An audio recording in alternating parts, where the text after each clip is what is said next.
evening, ladies and gentlemen. My favorite button. Good evening, ladies and gentlemen, and welcome to the Ridgecrest City Council meeting. This is a special meeting called today, February 24th, to review the appointment of a new city council member. I'd like to call this meeting to order and roll call. Mayor Bruin. Here. Mr. Rajaratnam. Here. Mr. Heyman. Present. Mr. Blades. Present. We have 4 present. We have a quorum. Fantastic. The agenda has been provided to all and was posted. Do I have an approval of the agenda as presented? Motion to approve. Second. Motion and second. Roll call vote. Mayor Bruin. Aye. Mr. Rajaratnam. Aye. Mr. Heyman. Aye. Mr. Blades. Aye. 4 ayes. Motion carries. Next item on the agenda is public comment of items not on the agenda. Persons wishing to address the council on matters that are within the council's jurisdiction and do not already appear on the agenda may do so at this time. Pursuant to the Brown Act, the City Council may not take action on any item that does not appear on the agenda. Speakers are limited to 5 minutes, and the total public comment time is limited to 1 hour. Each speaker is asked to provide his name. Is there any public comment?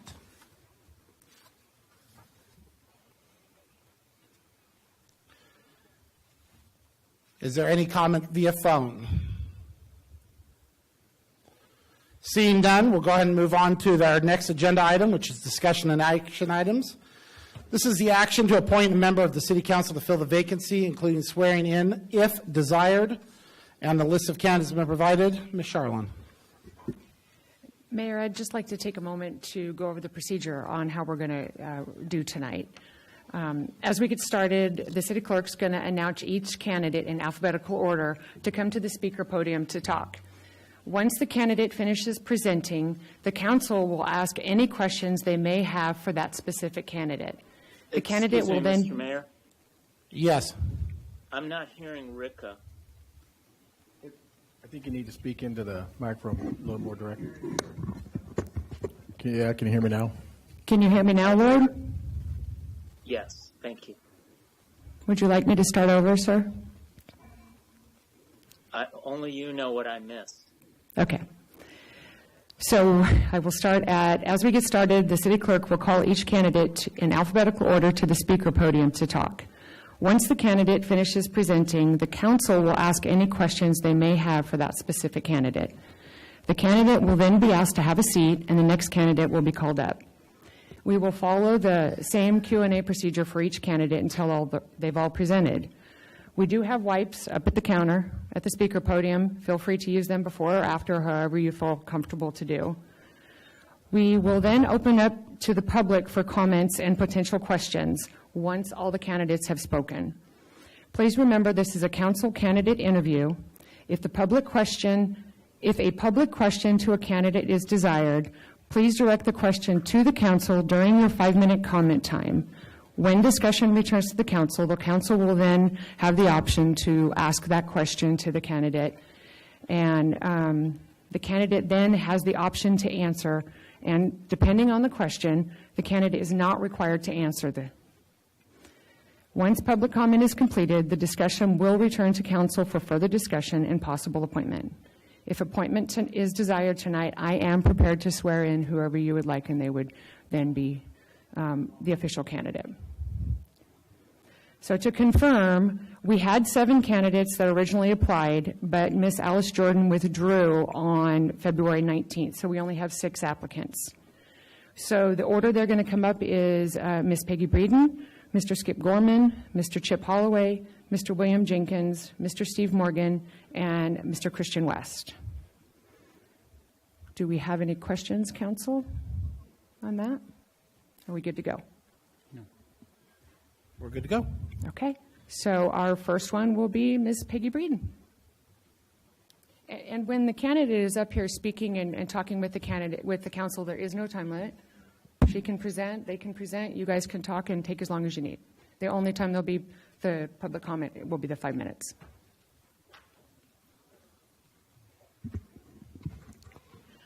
Good evening, staff. Good evening, council, and good evening, public. The only thing I would like to say, you all know who I am. You know what I've done. You know my work ethic. And you may wonder why I'm applying after I chose not to run last time.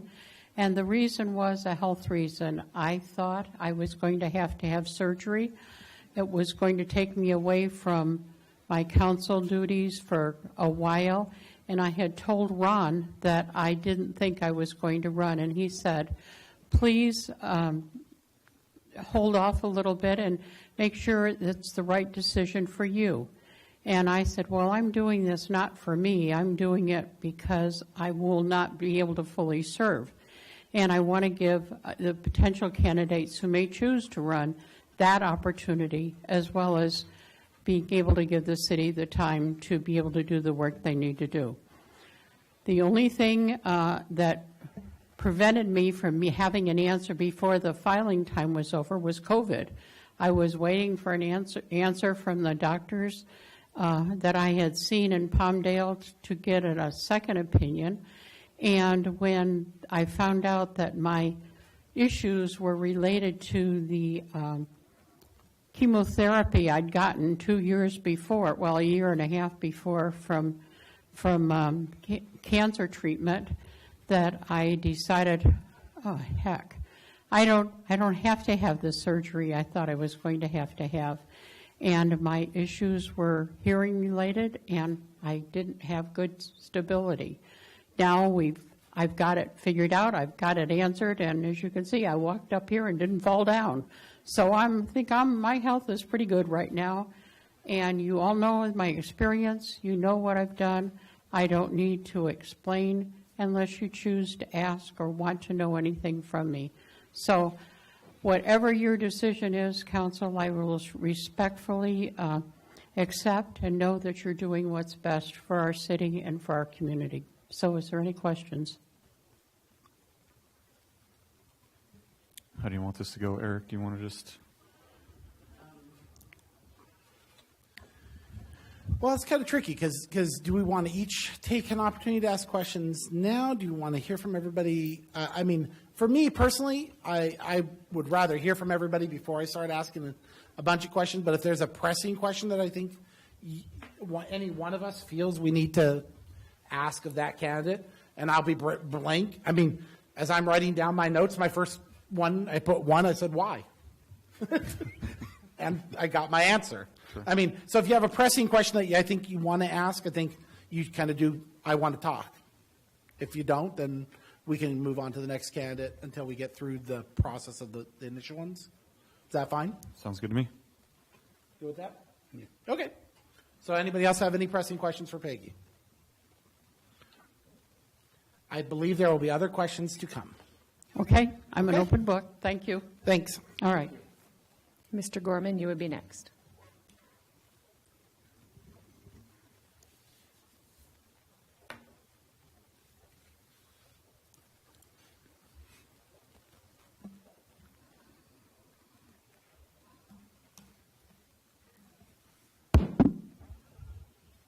Mr. Mayor, Councilman, staff, people, my name is Skip Gorman. I'm a longtime resident here of Ridgecrest, and I'm glad to be here now.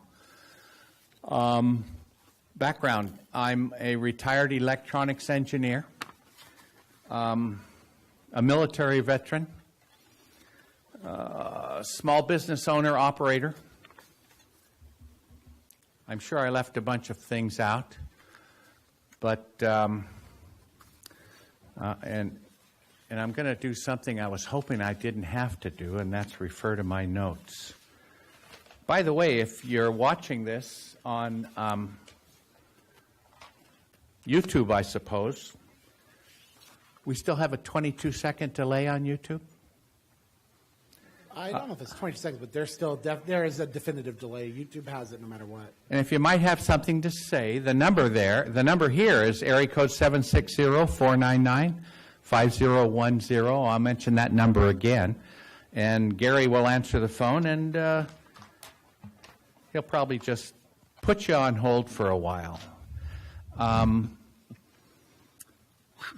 Politically, I'm a conservative, for what difference that makes. I'm good friends to a fuzzy little Australian shepherd named Snickers, and happily married to my first wife, Denise, for almost 52 years. My metal art, my voice, and my thoughts have been out on the landscape for some time now, so whatever impression you may have from those gained of me, that impression's probably accurate. I've been watching Ridgecrest City Council proceedings avidly since the 80s and have enjoyed it and learned from it. And I've always wanted to participate, but I've always been otherwise distracted, or I felt shy about going through the arduous rigors of an election. This gives me an opportunity to stride forward and take advantage. As to how I feel about certain issues that would come up, and indeed will, let me mention first the water issue. I think that's very important to me and to the Valley. I want all the parties involved to strenuously cooperate with each other on our behalf and to avoid contention, parochialism, and gaming. I'm sensitive to that. As to the casino, another issue. The tribe has always had my sympathy, and I understand we're in a binding contractual commitment to the developers, which we must respect. But I feel now that when the latest extension expires, I'm ready to abandon the whole contentious fuss of the casino notion once and for all, if we can do so legally. And indeed, that's how I'll vote. I'll extend myself rigorously on behalf of Penny Pool. I think that's really necessary, and I'm open to all funding opportunities, but I'm an egg about where funding comes from. I feel like perhaps an assessment district for parks and pools, valley-wide. I'll be glad to pay into that. I'm sure many others will. Oh, we need, different subject, a weekend after hours small animal emergency veterinarian. This comes up on Facebook and other places. Nothing's more helpless than to have a sick or an injured animal in your lap and know you got to drive to Bakersfield, Bishop, or Lancaster with this. We need one here. I don't know what the council can do about it, but I can help in any way I can and make noises in that direction. Attracting new businesses comes up in occasions like this, I'm sure. Again, I have nothing novel to offer in that regard, except perhaps I don't think the city makes a lot of money on business licenses every year. I mean, they're a bite, and they're going up, but taken all together, it's not that much money, I'm guessing. Well, what do you say about the idea of allowing the business license fee to go to zero for a couple of years and making a big fuss out of it? I'll bet you that would attract attention. Would look like the little city that was serious about attracting new business. Almost finally, the recent Texas experience taught us to be prepared. I certainly agree. Somehow we seemed like we were prepared for those two whopping earthquakes not too long ago. We got through it okay. The only biblical plague that we haven't been nailed with yet is the flood. And we're likely to get a flood. And every time I drive by what I call the Bowman ditch, no, forgive me, the Walmart ditch, I feel like this puppy should be extended to Mirror Lake once and for all. It would take all that flood water out of the valley, so to speak. And so if we hit the lottery, have a bunch of funding, I'm all for that. Finally, I want to charge those who may be listening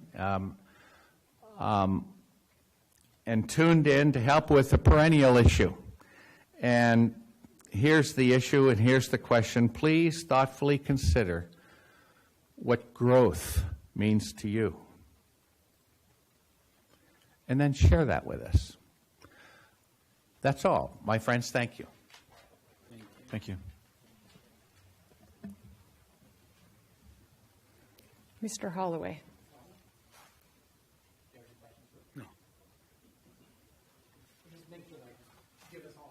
Thank you.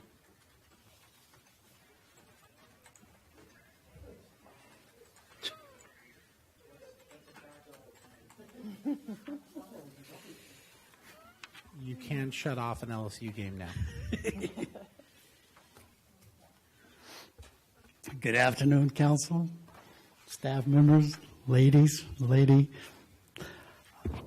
I think most of you know my career here, and I was driving here tonight, and I was making that same drive that I've probably made 100 times since my latest address was not during my entire council career, and I noticed there was tears running down my face.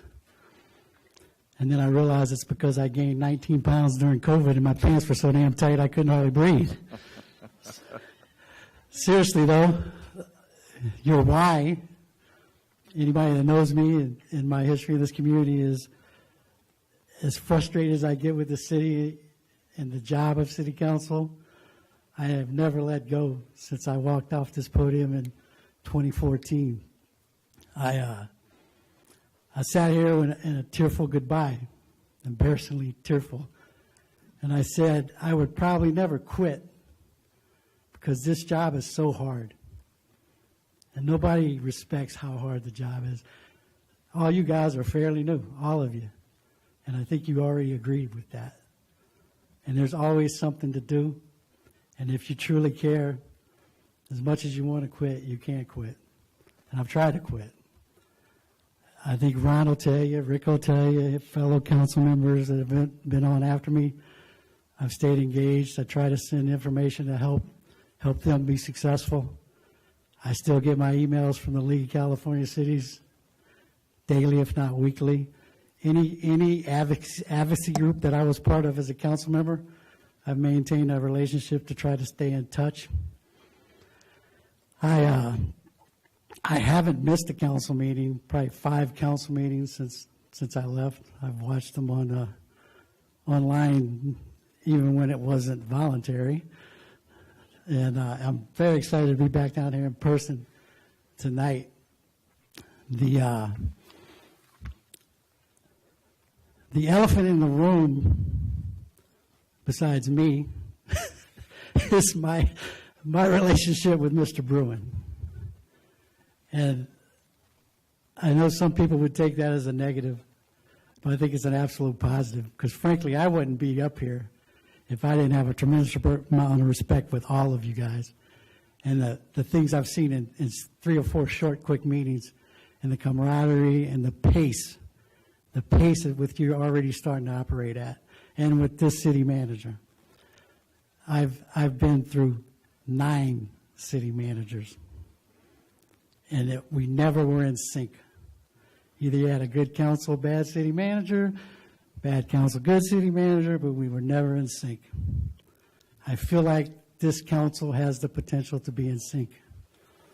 I hired Mr. Bruin in 2007 with no experience as a CEO. 2004, I'm sorry, see, I'm getting old.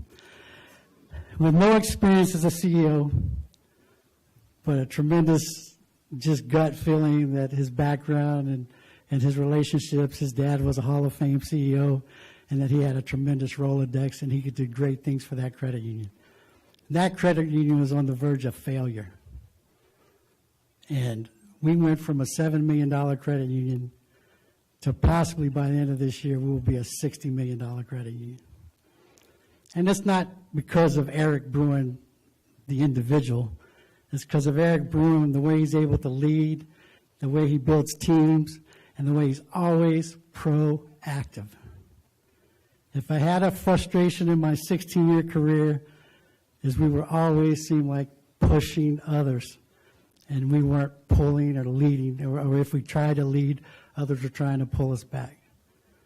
I'm absolutely convinced with this team and Eric Bruin, this council would be proactive. And that's what makes me excited to be part of this council if I get that opportunity. One of the things that I remind myself all the time is that this saying that you guys know my phone messages known for my sayings. One of my favorite ones is good judgment comes from experience. Unfortunately, experience comes from bad judgment.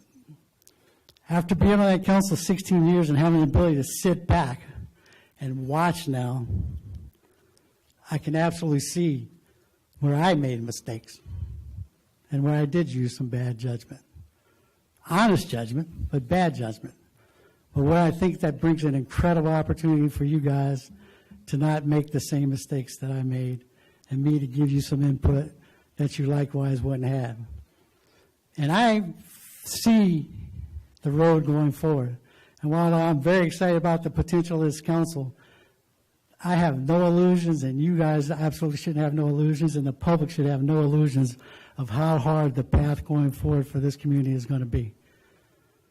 We're lucky because of the base construction, but the CalPERS issues have not gone away. The problems with the state of California have not gone away, and it's going to take a team effort. You have an incredible talent of candidates to take this position. But I don't think it matters what I think, or Skip Gorman thinks, or Steve Morgan thinks, or Peggy Breen thinks, or even the public thinks. What you guys need to isolate and focus on is, no matter what level of experience, who is the best fit? Who is the best fit that can keep you guys moving forward? Who can work with staff? Who can work with the community? Who can work with elected officials that are out there still today and help us move forward together? And that's the decision you have to make. Who is the best fit? And unless you guys have any questions, that's all I got. Thanks. Thank you.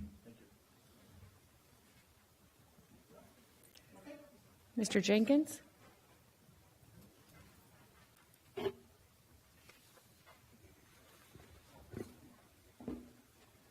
Good evening. I'm Will Jenkins and an engineer on base.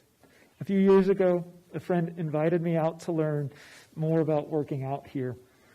And immediately, I knew Ridgecrest was right for me. Moving out here 6 years ago was a huge about-face from my current environment. I went from coastal flatlands in Houston to desert mountains here. At NASA, my job was to prevent stuff from blowing up, and my first rotation on base was blowing stuff up. Mr. Jenkins, I'm sorry for interrupting. Yeah. I need you to speak directly into the mic because the public out on the viewing area, they can't hear you if you're turning and looking away. Okay. If you could talk directly into the mic. Awesome. Thank you. Yeah, thank you. That's great. Sweet. Okay.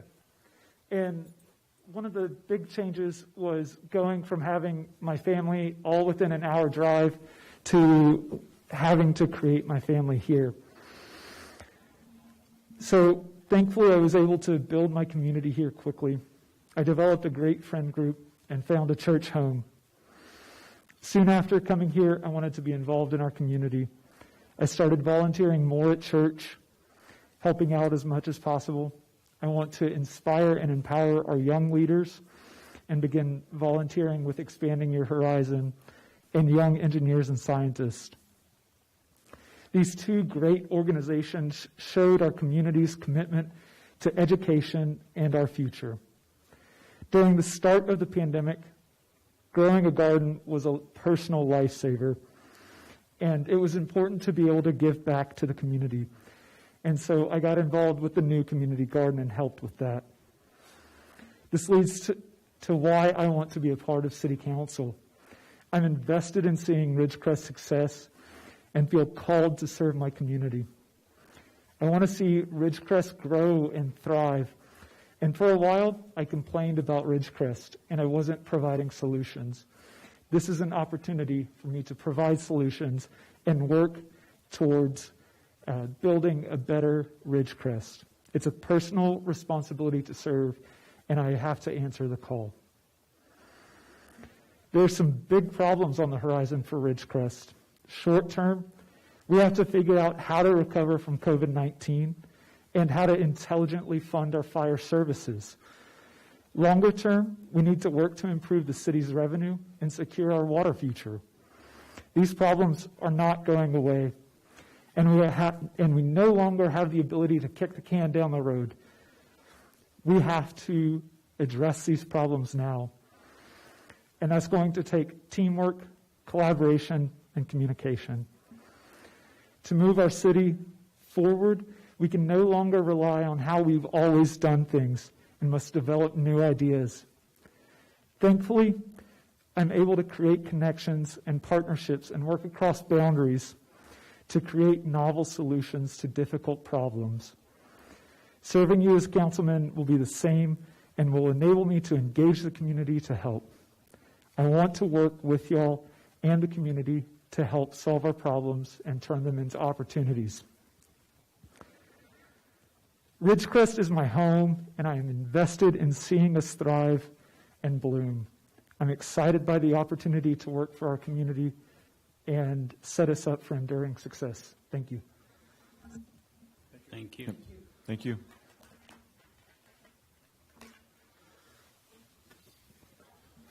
Okay.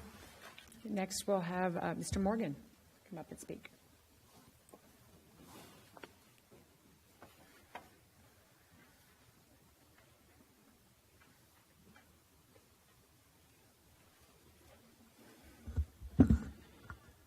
Mayor, fellow council members, staff, members of the public. My name is Stephen Morgan, and I have also been a long-term council member, 4 terms plus 1 appointed term.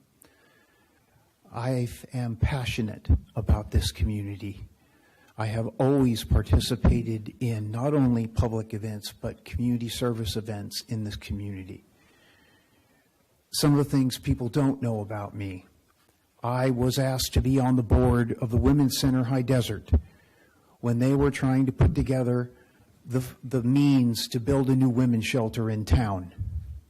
And I gladly participated and was on their board from the beginning all the way through the building of that facility, and I'm very proud of that.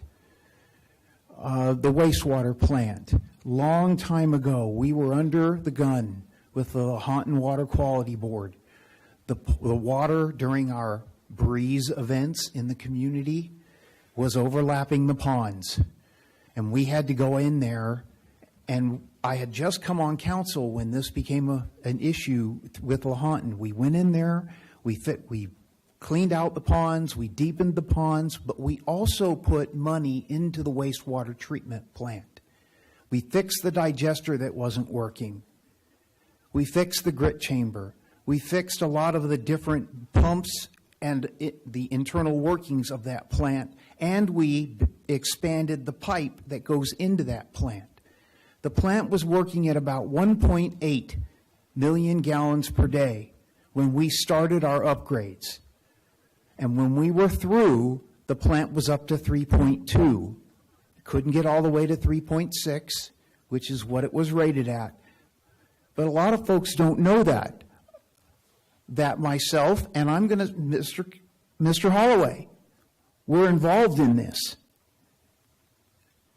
And I think people ought to know that we thought about the future of this community. We have been talking about that wastewater plant for 2 decades.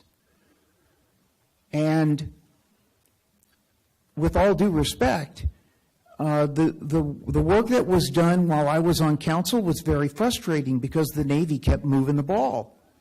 And we couldn't talk to the people down in San Diego, or we couldn't talk to the right person, or we did talk to the right person, that person changed jobs. And it was myself and Mr. Jerry Taylor who insisted on making sure that tertiary treatment was included in that plan. Now, that may have changed now.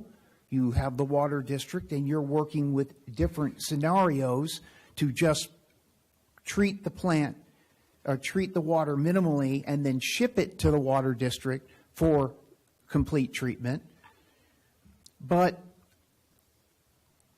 there's $54 million in the Wastewater Enterprise Fund. Why?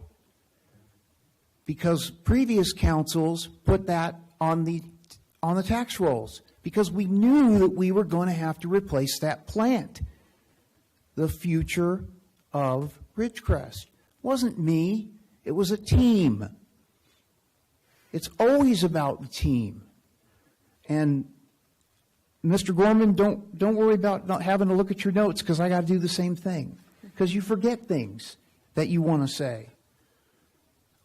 One of the things that I do believe in, leadership is not about being the best. Leadership is about making everyone else better.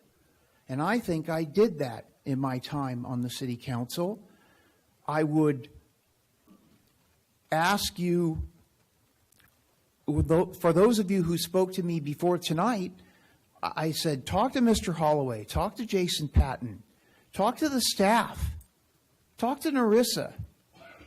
Ask them if I've been involved. Ask them if I ask questions and engage. Ask them if I am sincere and a person they can work with, not stab you in the back.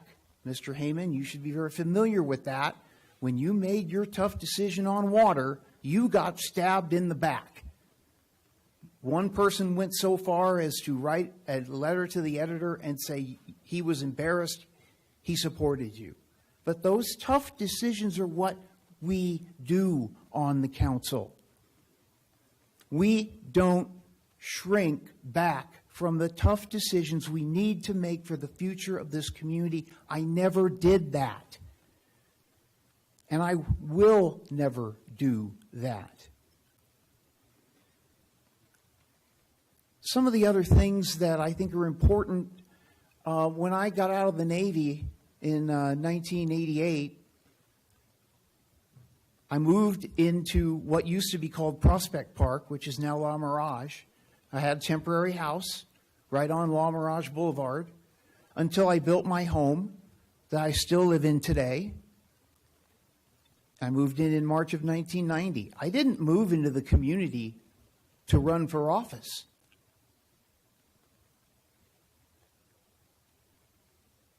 I have the same phone number. The email changed because Mediacom changed their email, but I have never hidden during my entire public service or my private service. After the earthquakes, we had the Kerr-McGee Center set up, if you will remember, where we had people come in and they came in to tell us their issues and problems. Now, it wasn't me personally, it was the Ridgecrest Lions Club, but we had a booth there. And we were trying to figure out how we could help people. And we went out, we reached out to our state international organization, and along with other clubs and the public, we raised $60,000 to help people get their mobile homes back up on the pylons so they could move back into their homes. I'm very proud of that. One thing that happened, we found out during that process that the permitting for that was done in San Bernardino. And I made mention of that to the city, saying that has got to change. You have got to get somebody from San Bernardino to come up here so that the people working on these mobile homes, to get them back in a livable condition, those individuals don't have to drive all the way down to San Bernardino and then drive all the way back to get the job done. I was very clear that this was an issue and it never was taken care of. And all of us have those kind of concerns. And as a team, you work together with those concerns and you direct staff to fix those kind of things. I would suggest that we, as a council, make sure if we ever have a major incident like an earthquake again, there was an immediate plan in place to have someone from San Bernardino took us up here so that those people can get helped more quickly. It's what it's about. I am a 100% behind Penny Pool. I have engaged in those meetings. I engaged with the Economic Development Corporation pool committee. I sat in those meetings. We talked about what had been done in the past. We all knew that it was too much to do and what we could break it down to bring before the city, and that's what happened. I am absolutely in favor of it. And if the city isn't working on a measure at this particular moment, in case we do not get that state funding, you're behind. We need to do that. We need to be able to act quickly. And personally, I would be pushing for not only the pool, but for the remainder of the repairs on the senior center. We haven't completed that either. So a measure that pays for the pool and pays for the repairs to the senior center, that's what I would like to see. And I think the public would be very willing to go for that.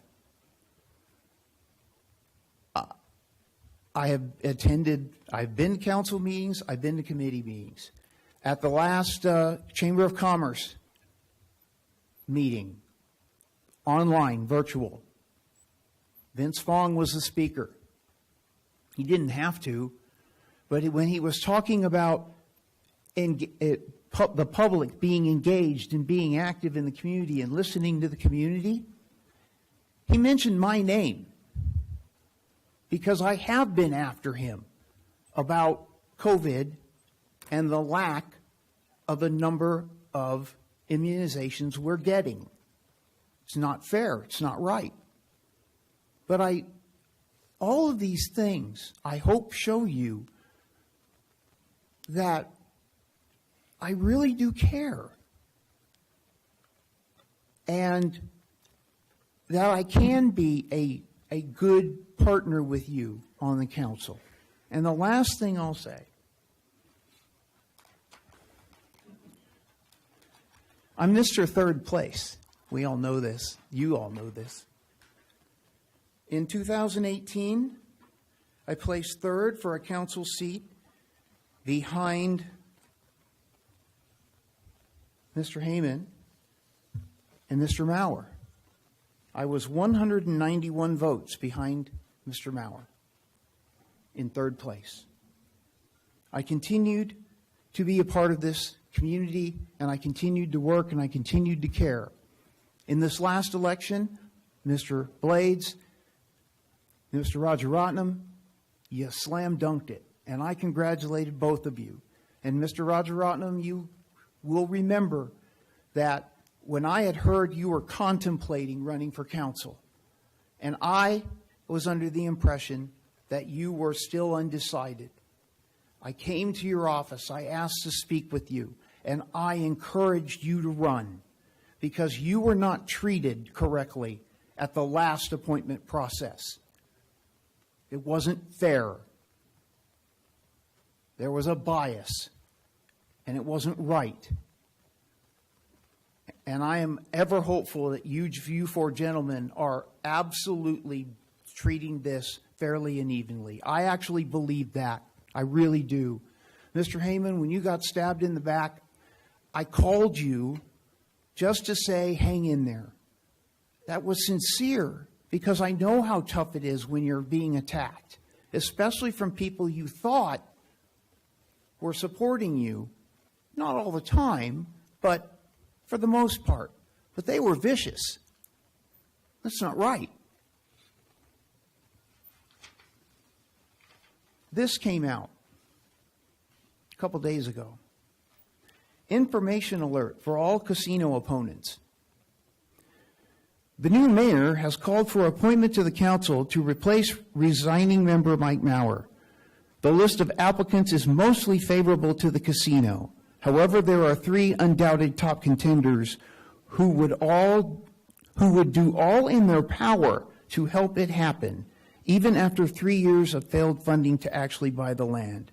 These 3 are Peggy Breeden, Chip Holloway, and Steve Morgan. They are not good choices for council. You need to write the council and oppose their appointments. And this is from the No Ridgecrest Casino group. This type of bias is unconscionable. Peggy and Chip are honorable people, and so am I. We are fair-minded and balanced. And those who would say this type of thing are taking Ridgecrest in the wrong direction. And that type of attitude needs to go. In the last election, Solomon, 5,539 votes, Kyle Blades, 5,452 votes, and myself, 3,742 votes. Those 3,742 votes are people who voted in the last election thinking that I would be a good choice to sit up on the council. If Mike Maurer had done what I think was the right thing, knowing he wasn't going to fulfill his term, he should have stepped down back in July or August to allow the public to vote for 3. But he chose not to do that. That's unfortunate for the public at large, not just me, but for the public at large. But I ask that you strongly think about those 3,742 people. Thank you. Thank you. Thank you, Mr. Morgan. Question? Mr. West?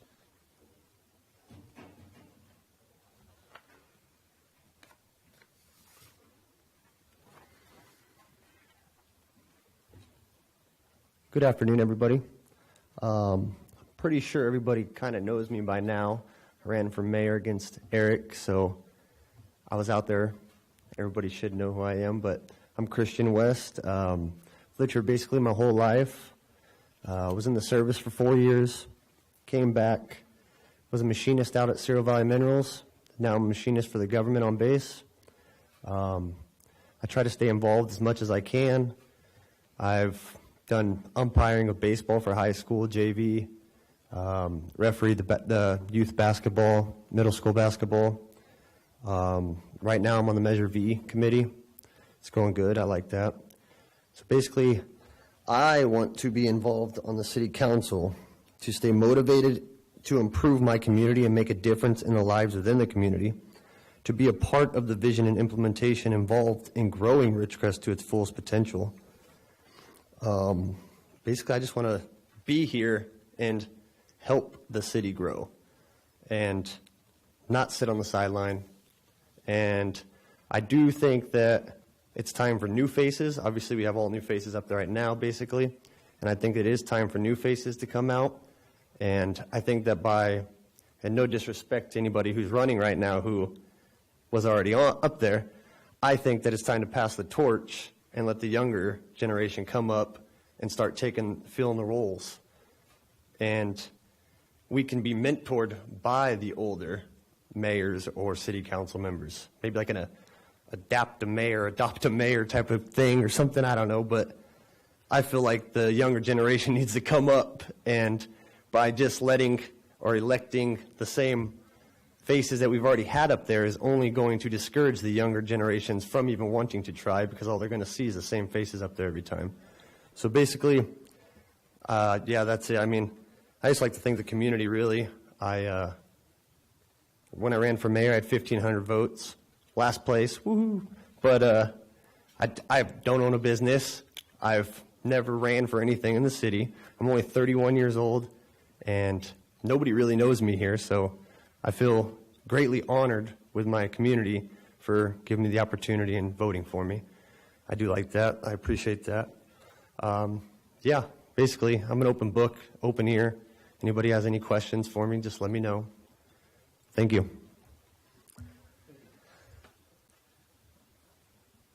Thank you, sir.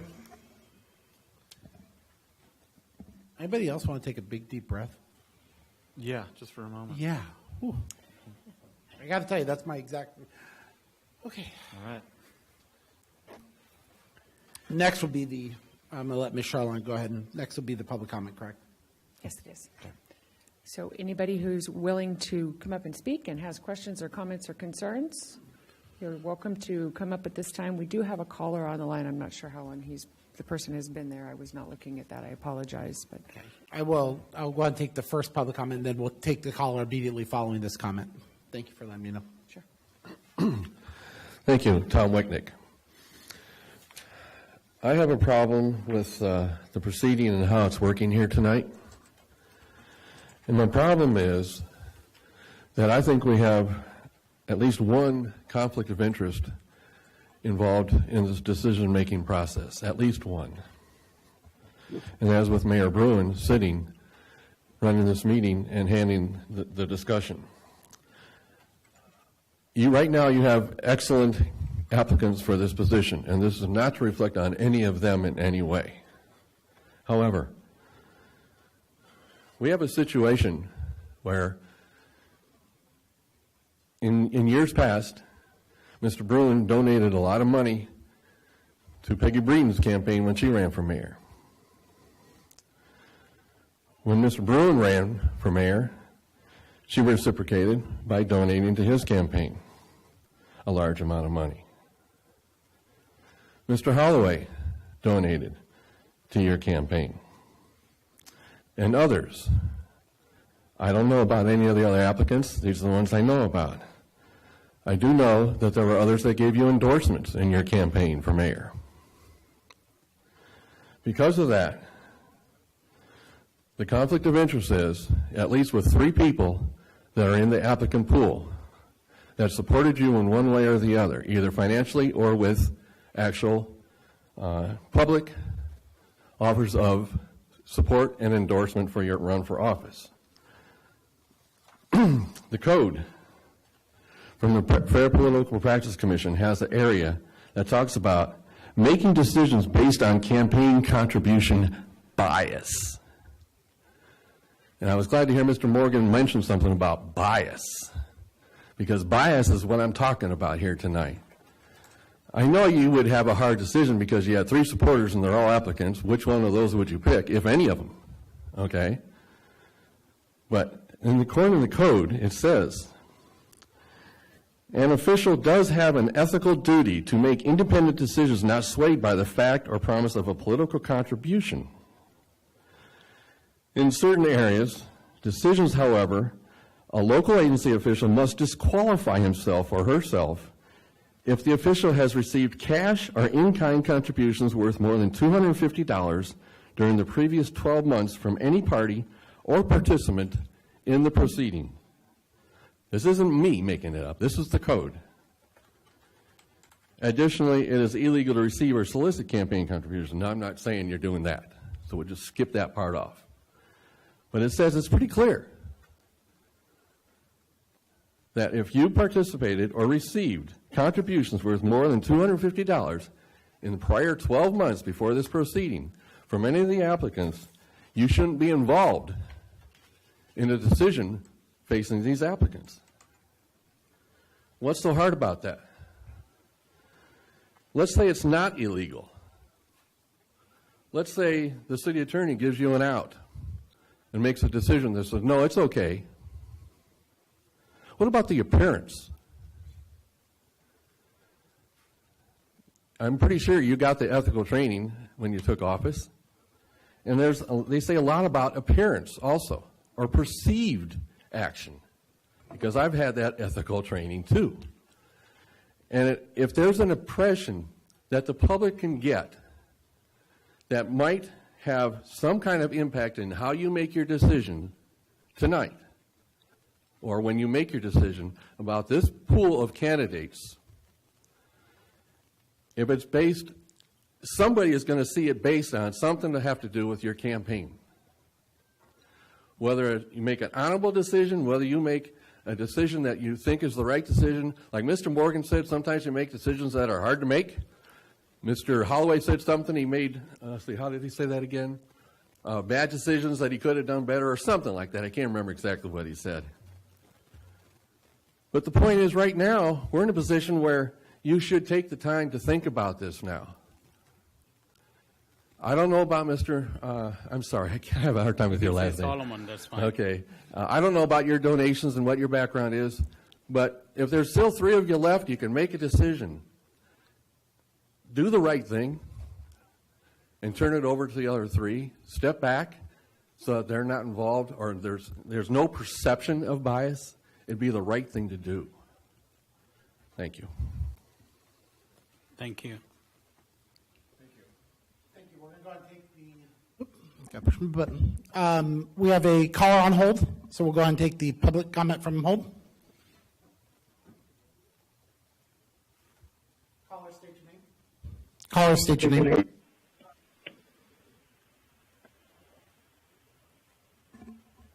Caller. Yes, my name is Eric Severson.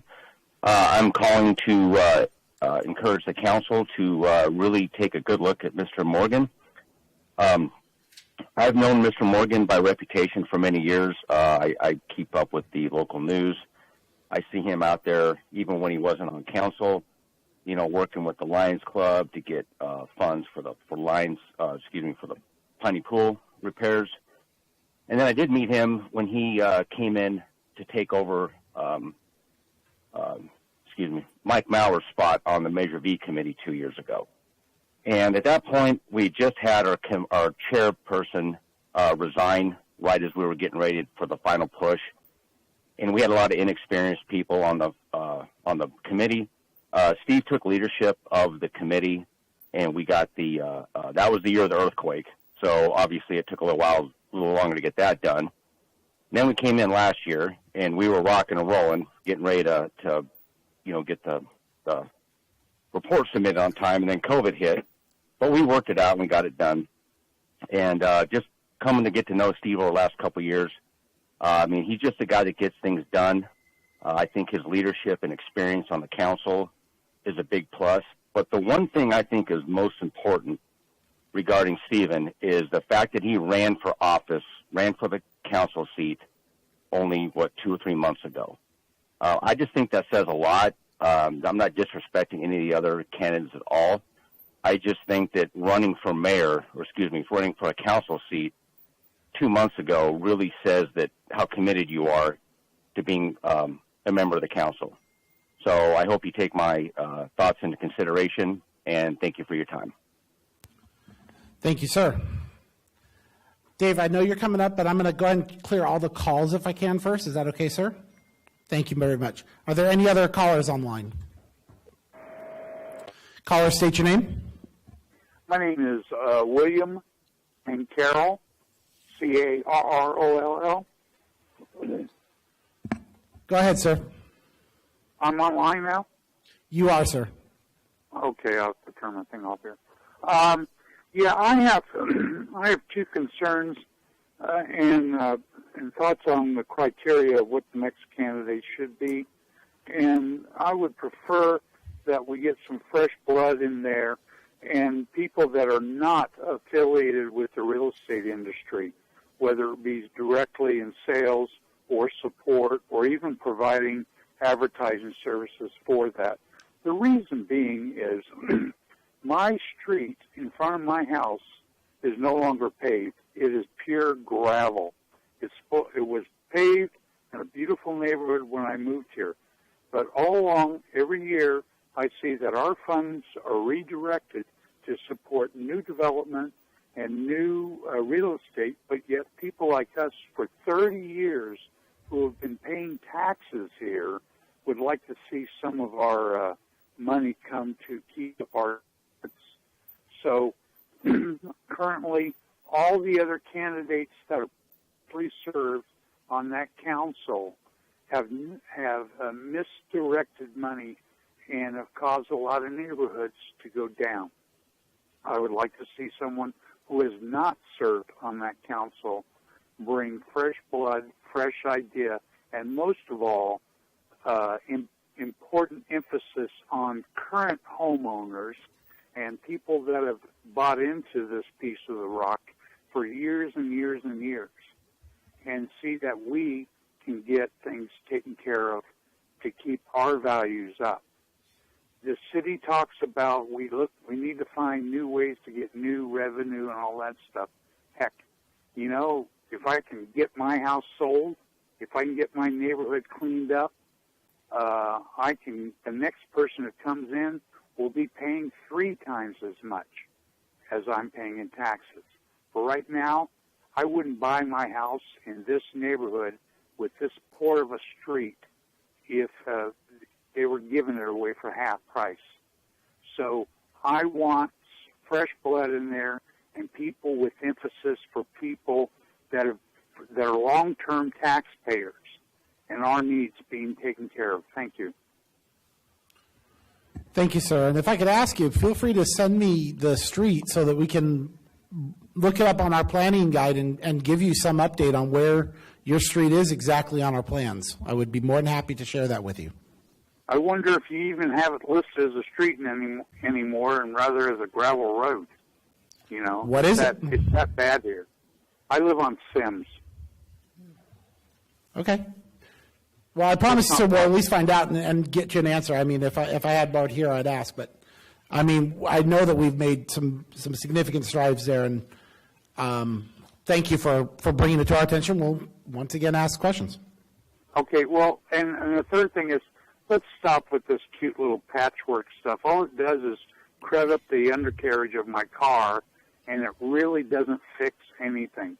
You really need to strip it down, take it away, put new paving on it. You know, do it the right way. Don't put lipstick on the pig. Okay? Thank you, sir. Thank you, too. Take care. Do I have any other callers?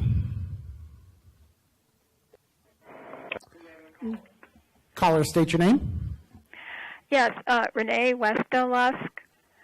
I just have one question and then one request. Is the legal counsel available there tonight to make a ruling on this question Mr. Wicknick brought up about conflict of interest? Is this something to be concerned about? I'd like to know either way. The other thing I'm asking is I would like to know where each of the candidates stand on their education of the water issue in this valley, because anyone that wants to be on the city council needs to be up to speed on this, and they need to be very supportive of the groundwater authority, and they need to have done their homework. One thing I've noticed in campaigns, there's a lot of people that don't do their homework on the issues in this valley, and it's just a must. We need people ready to start running on the issue of water and be up on it as soon as they're on the council. Thank you. Thank you, Renee. And if the council will allow me, I'm to address that question. Last week I was up at our ranch in Johannesburg for 10 days with my family on vacation, and I called into the meeting last week. And prior to the meeting, I was given the list by Ms. Charlon and discovered a name on the list that I was unaware was going to be on it, and immediately contacted our legal counsel and did exactly as Mr. Wicknick suggested, which is that I went and sought legal opinion in regards to my participation or process. And Lloyd, if you'd like to offer any insight in your opinion, I'm more than happy to hear it afterwards. But I have been instructed by counsel that as long as there are two very, issues here, which is number one, am I fairly and adequately looking at all candidates, which I am, and two, have I addressed the issue up front in a transparent manner, which I have. Lloyd, if there's anything else you want to share in regards to that, I'm not going to be able to change public perception of me, and nor do I absolutely try to seek to. I seek to do the best for my community. If I may, Mr. Mayor. Yes, sir. I can also shed some light on the comment that was about campaign contributions. So that restriction about a decision maker making a decision when he's received campaign contributions, that applies to appointed positions like planning commissions. Elected officials like the city council does not apply to them. The city council elected officials get campaign contributions from many sources. They have to report them. And like you said, the public can have their perceptions about that, but there's not a restriction on council members voting. Thank you.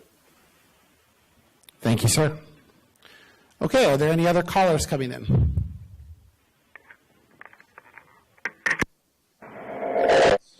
Caller, state your name. This is Greg Watson. Go ahead, sir. Am I on? You are, sir. All right. Yeah, I'm calling in support of Mr. Stephen Morgan. I've known him for many years, and I'd like to acknowledge his many years of experience on the council and as mayor. He is tremendously motivated to serve the public. He is ethical and tenacious. There was some mention earlier of thick hides. He's got the thickest hide of anyone I know. He's able to withstand any kind of criticism to make the tough decisions and the right decisions. He's a person of vision. In short, he's the ideal person of great depth for this position, and I highly endorse him. Thank you. Thank you, sir. I have another caller.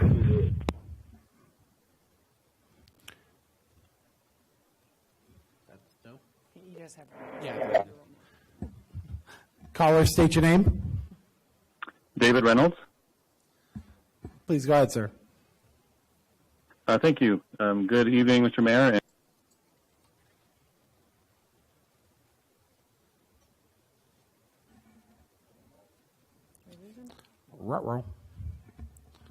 Mr. Reynolds, I apologize if you are watching. It did cut off. I don't know if that's a cell problem or not, but if you'd like to call back in, we'll be happy to get your comment. Do I have another caller? Thank you. Caller, state your name. My name is Harry Stevens.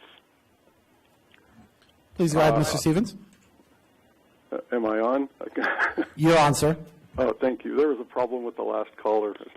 My name is Harry Stevens. I came to Ridgecrest at the tail end of 2007, so that I could come and work on base, and that was at the advice of a very good friend who had lived here for many years, Mr. Stephen Morgan.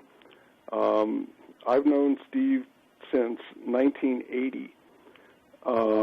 Even long before he came to Ridgecrest, before he went in the Navy, before he met his wife, and I can tell you categorically that even among a pretty rarefied group of excellent applicants, that you will not find anyone in Ridgecrest who loves this community more and loves serving this community more than Steve Morgan.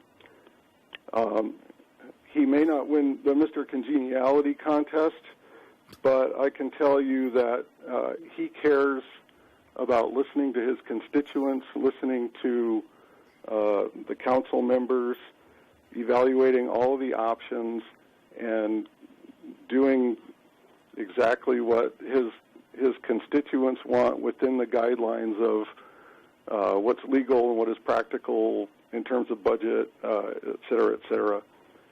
So in short, I encourage you to appoint Mr. Morgan. Thank you. Thank you, sir. Did we get our caller back?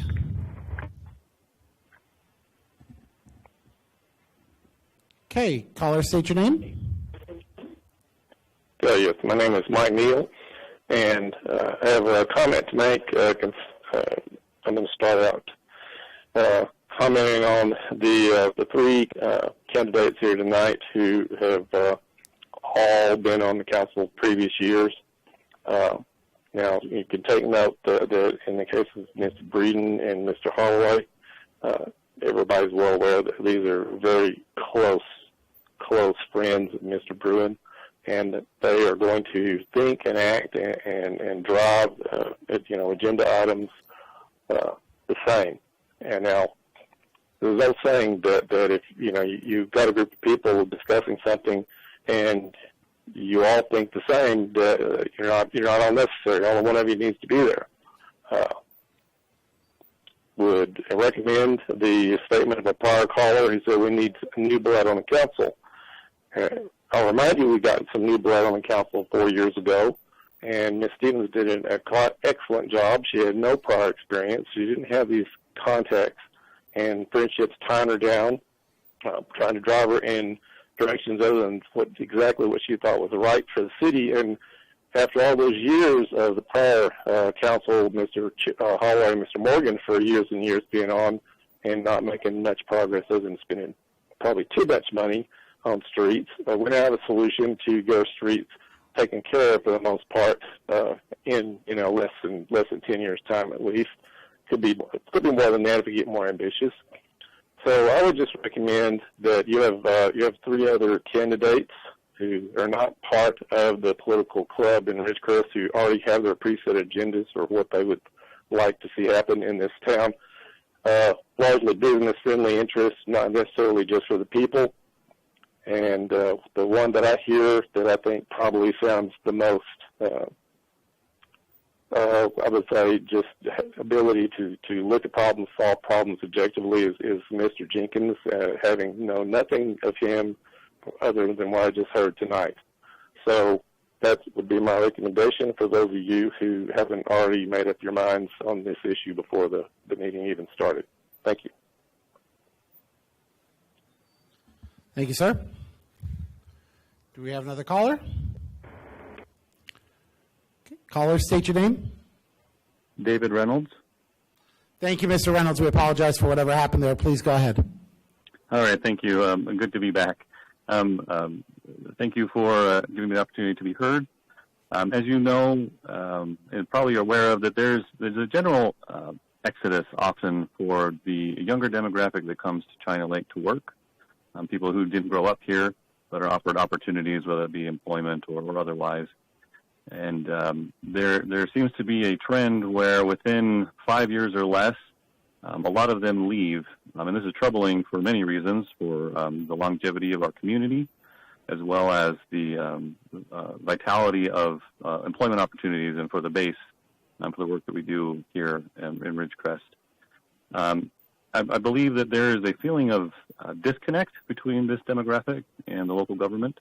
Whether that be real or perceived, there's often many instances where it feels like their needs, their opinions are overruled by trends and standards that have been in place for many, many years, and in their view ought to be challenged for the benefit of themselves as well as the growth of the community. I want to voice my support for Mr. Jenkins, Mr. Will Jenkins. I believe that he is an individual that is in a unique position to hear the voices of all sides, the demographic that I just mentioned, as well as the established and local folks that all have value in their own opinion as well.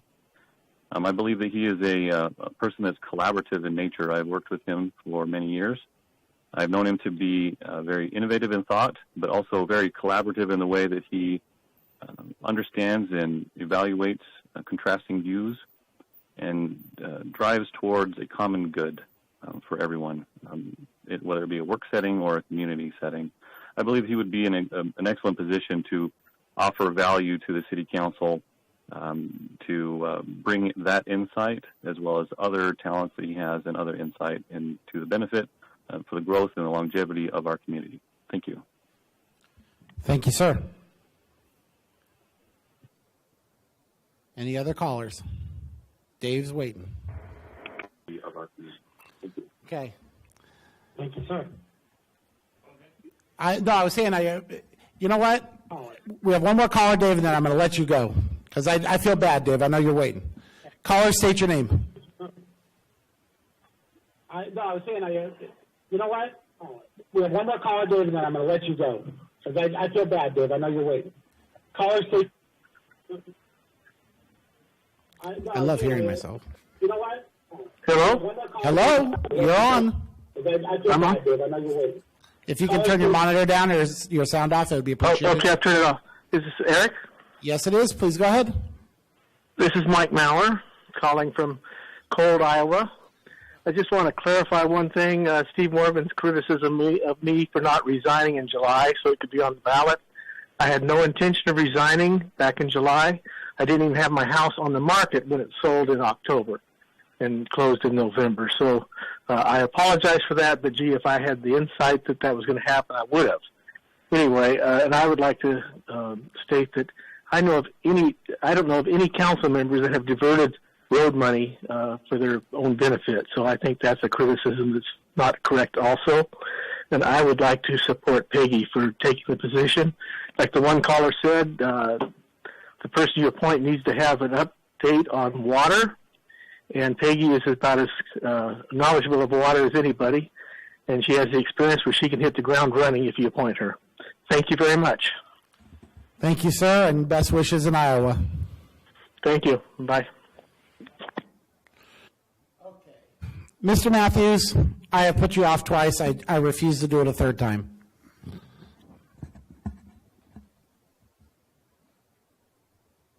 Thank you, Mayor. It's good to be here again. Most of you should know my position on this appointment. I sent you emails to start with, but just to acquaint people that I didn't send the emails to, what my position is and has been all along was we just had a general election for council seats back in November, and the third place on the ballots or the results was Mr. Morgan. And I suggested we didn't even need this special election. Just go and pick that position and appoint him. And even though I couldn't call in during the last meeting, I think I heard Mr. Blaze ask the city attorney if that was a possibility. And he answered, I caught his answer, and he said yes. So that is still my position, number one. Now, if you don't go with him, there is one other person tonight that I would wholeheartedly support, and that is Mr. Skip Gorman. You want a new face? Well, he's kind of new, but he hasn't been up here. And he's also an engineer, just like me. And engineers tend to think a little bit differently. So I've listened to Skip for years and years, and believe me, he makes a lot of sense. And I'm sad that he doesn't have his voice in the paper these days, but maybe we can get him up here and he can shout from up here. Thank you. Thank you, Dave. Thank you, Mr. Matthews. And thank you for your patience. I'm going to take any other public comment from the floor, and then we'll return to if there are any other callers. Public comment from the floor?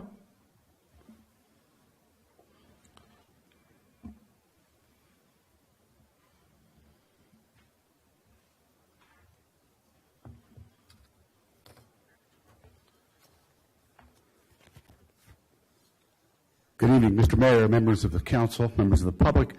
I'm Jim Simmons. I was born in this community 70 years ago. Oh, I can't be right, but unfortunately it is. Solomon, you earned your way up to this council. You put in a lot of time, a lot of hard work. Congratulations. Thank you. Mr. Bruin, I was an early supporter of yours.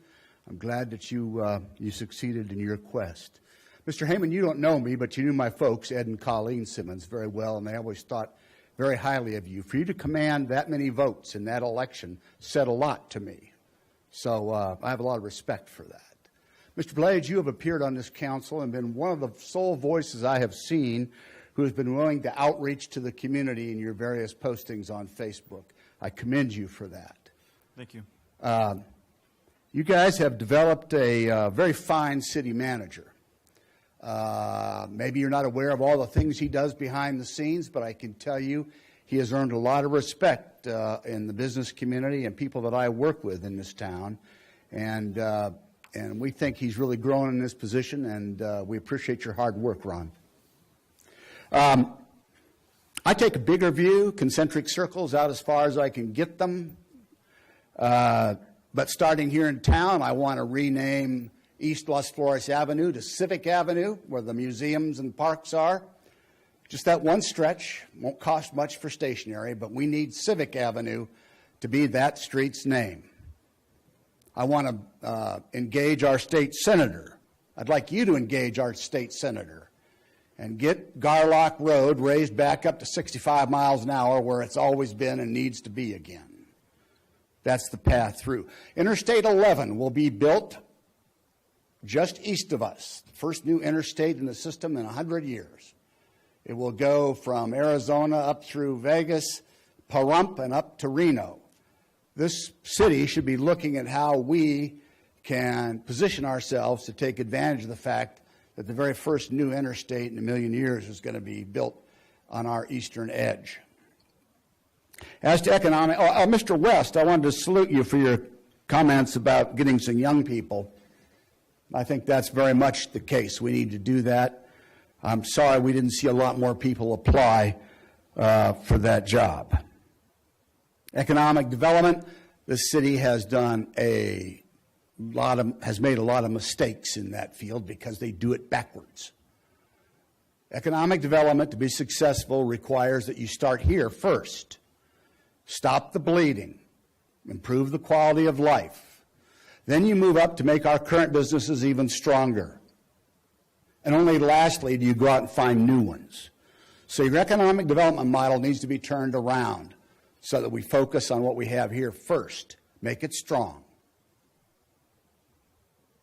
It'll be interesting tomorrow to see when the Navy speaks at the Economic Development Conference what they say about water. The Seabees train here on this base, and they drill water wells. They have some very interesting findings, which the Navy will not share with us tomorrow. But you should keep your ears out for developments in that field. You have a very tough choice ahead of you.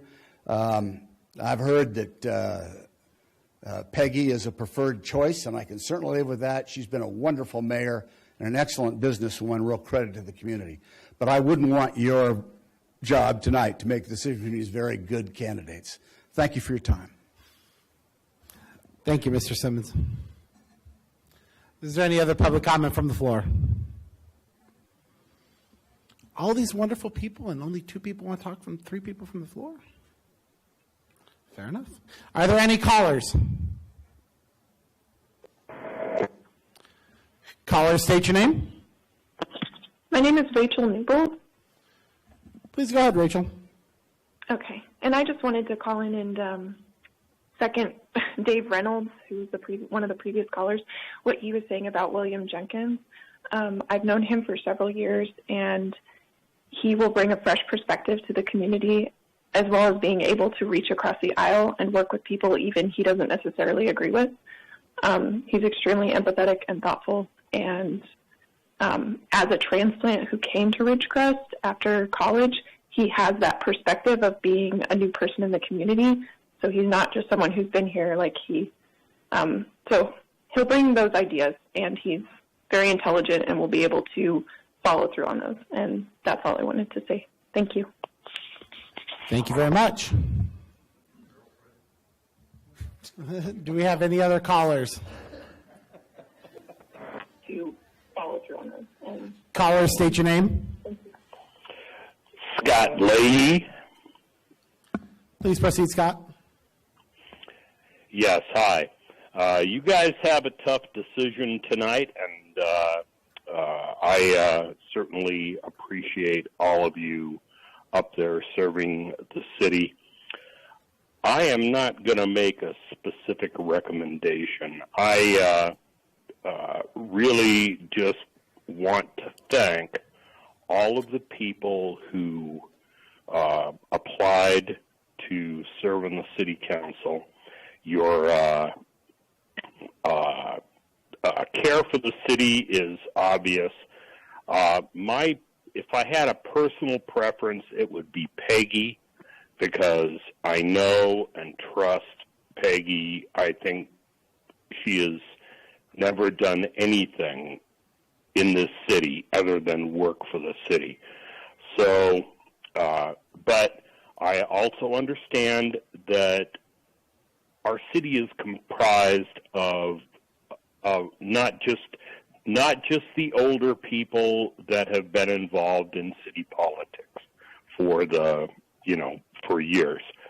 And so I hope you guys will simply do what's best for the city in your own minds. And I bless you for what you're doing, and thank you so much. Thank you. Thank you, Scott. Is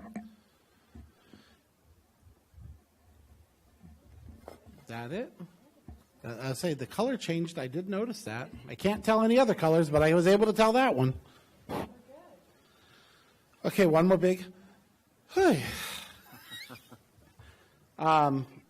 Certainly an interesting process. So the next is to move to the council comments, correct?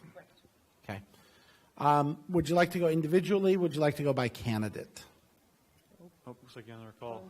Just heard it ringing in. Just after I got my deep breath. Okay, we have one more caller. Caller, state your name. Crystal Greco. Please go ahead, Crystal. Hi, you guys. I just want to give a shout out to Christian West, standing there so strong tonight and continuing his journey with being involved with the community. I'm really proud of him, and I think you guys would be too. I am a business owner, and what he's done for me is incredible. Just keeping me upbeat. If I need anything, he's there to build it. He's there to make it. I understand engineers have quite the brain. I have a lot of them that sit in my chair, and they're amazing people. But he is a strong-willed man, and he is a machinist. He's working on base, learning CNC. He's willing to learn anything. So I know that if you guys gave him a chance, he would not be disappointed, and neither would our community. And that's all I have to say. Thank you, Crystal. Thank you, Eric.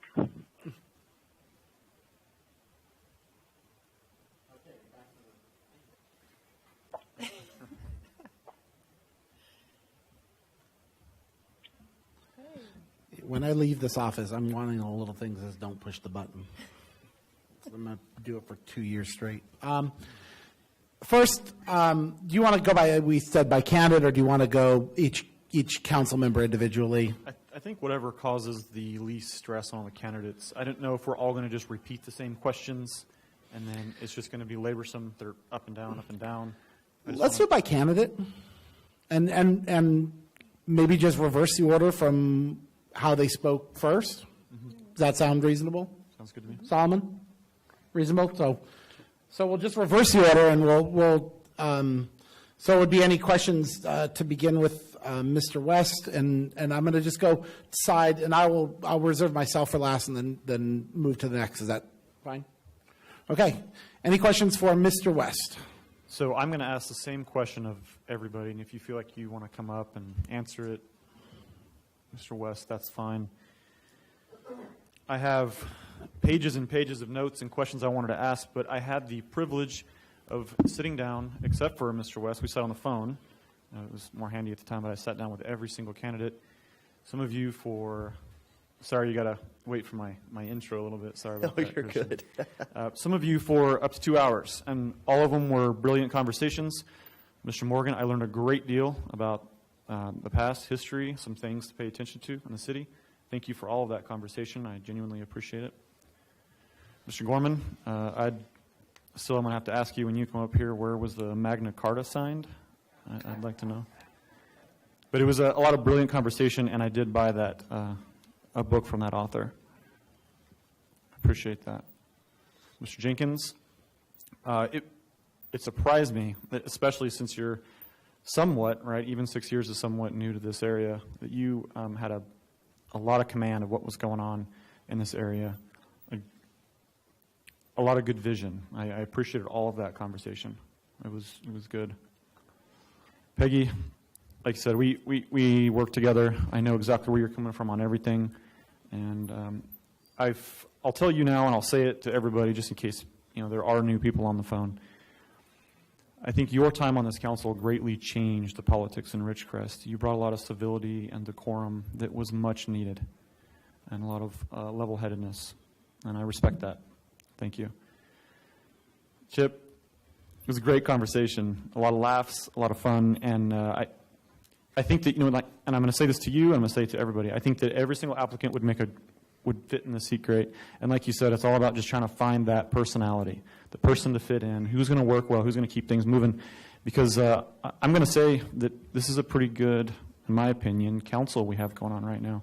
Things operate smoothly, sometimes a little bit too fast, and Ron's there to put the brakes on us and making sure we're doing the right thing, and we're checking each other. Yep, so we're trying it. And Mr. West, your motivation to be involved, your tenacity, I respect it greatly, and I appreciate the conversation that we had. And so I'm going to ask you a general question. I don't think that this needs to be, like I said on the phone, this doesn't need to be like a job interview where I'm listing specific questions that I'm expecting you to know. Because when you get up up on the council, you learn a great deal more than you could sit and read each newspaper, all the takes, and you could talk to everybody in the city. But nothing quite prepares you for when you get up here to be in the council seat. As Mr. Heyman, I'm sure, even being with the GA stuff that you're involved with, it's a lot of information to take in. So I'm just going to ask you generally, where do you see Ridgecrest? What's your vision? Right? Where do you see it going in the next 5 to 10 years? Because it may take a while to get there. We see that. There's a lot of things we're seeing now that would not have happened if it wasn't for past councils, right? Good and bad. But so we're seeing things move forward. And I think that's what a lot of people want to know. They want to know that, when you get up here in the seat, where are you trying to guide the council? Because everybody up here has a different opinion, but we all have a general forward motion. So sorry, I'll go ahead and zip it and let you talk. Definitely. I want to see the community grow and have more activities, things for the youth to do, honestly. I grew up here. We had putt-putt golf, motocross track. We had a lot of things in my youth here. And now you look around, nothing. Ridgecrest, obviously COVID right now, but the cinemas is closed. The movie theater closed down a while ago. The dirt bike track closed down, opened back up finally. But literally there was nothing in this community for kids. So, I would like to see the community grow in open arms for the youth, basically. Whatever we could do, maybe, I don't know. Things need to change, though, for the youth, because when youth doesn't have something to do, sorry to say it, but they're going to go towards the wrong path in life, and that is not where I want to see anybody go. I have younger kids. Well, now they're a little older, but I don't want to see them do bad things. So with things in the community that they're, for the youth, I believe that would definitely help. I would like to see our community grow together, basically, everybody. Like he had said earlier, we need to repair the businesses within before we start open arms to more business. Although, open arms to more business is always good as well. Definitely, I don't know. I think I want to see the city just grow and grow good and strong and safe. Yeah, thank you. That's it. That's all I have for you. Thank you. And I don't know if anybody else, Doc. So I don't have any further questions, but I just want to thank all the 7 candidates for putting their name in the hat and having the will to come up and step forward and serve their community. The decisions that we're going to make tonight are difficult. I think every one of you are qualified and could serve in this position. But I just want to show you my decision tonight's going to be made on who I think is going to be the best person to serve on the council and do the work over this next 2 years. And but I want to thank you for every one of you for participating tonight. But I don't have any other further questions for any of the candidates. But thank you. I just want to thank everybody for your interest. Each one of you is a deserving candidate for this seat. So, as Mr. Morgan said, I don't like this process, actually. I don't want 4 city council members deciding who should fill up Mr. Moore's seat. That is going to represent 28,000 citizens of Ridgecrest. So it should not be at the whims and fancies of 4 council members. As Mr. Morgan said, I was a victim of that process last time. It was made sure that I don't get on the city council by raising a conflict of interest issue. So my question is, do you trust these 4 council members that they will do a correct choice? Yes. I believe that the 4 council members will have a strong choice. They're all level-headed and smart, so I believe all you guys will do great. Thank you. Having said that, I was hoping some of the public or whoever is here would say, let's go to the election ballot. But I didn't hear that, so I fully agree with 4 council members making a choice for this vacant position. Definitely. Thank you very much. Thank you. Thank you, Solomon. Well, hello, Mr. Christian. We got to know each other a lot over Yes, over a 6-month time period or a 5-month time period, and we talked via text today. And let me start by, once again, every one of the candidates who put their name, stood up here, is willing to serve this public and the citizenship, deserves a round of applause, a debt of thanks, and consideration and respect. Trust me, it takes a lot to stand up here and to be willing to put yourself out like that. And Christian, I think you would probably stand out as the person who just went ahead and wore that shield proudly in 2020, and I commend you for that, and I've told you that many times. We have an incredible, interesting opportunity here in which we have 6 candidates and we have literally a 50-50 split between experience and non-experience. And so there's going to be a very clear dividing line in that experience matters question. And so, Christian, my question for you is going to be the same one I'm going to ask all of them. And it really boils down to 3 significant issues that we know we're dealing with: the fire, the pool, and the staff. And we know that we have 3 significant issues that this city needs to resolve in the next 24 months in order to put the blessings of 2 earthquakes to the best use. And I had a meeting today where somebody asked me, they said, "You're calling the 2 earthquakes blessings?" And I said, "I am, abso-frickin-lutely." And that's because it has put a sense of momentum into this community through the base reconstruction that we haven't seen in a decade. I would argue we haven't seen it since BRAC, to be brutally honest. But if you, knowing all of the momentum and what we have positively going, how would you solve the revenue problem if you did not have to, if you knew you automatically would have public support for it? What would your solution to the revenue problem be to solve those 3 issues? And I would estimate their need at between $2.5 and $4 million. Well, COVID definitely just struck everybody on the revenue side. So I believe that once we're able to open back up, I think that just opening back up, because sales tax is a huge, contributor of revenue for the city. So I think that when we're able to open back up, that will definitely play a part. All the sales tax, homeowners taxes or whatever, I actually wrote some down. Hang on 1 second.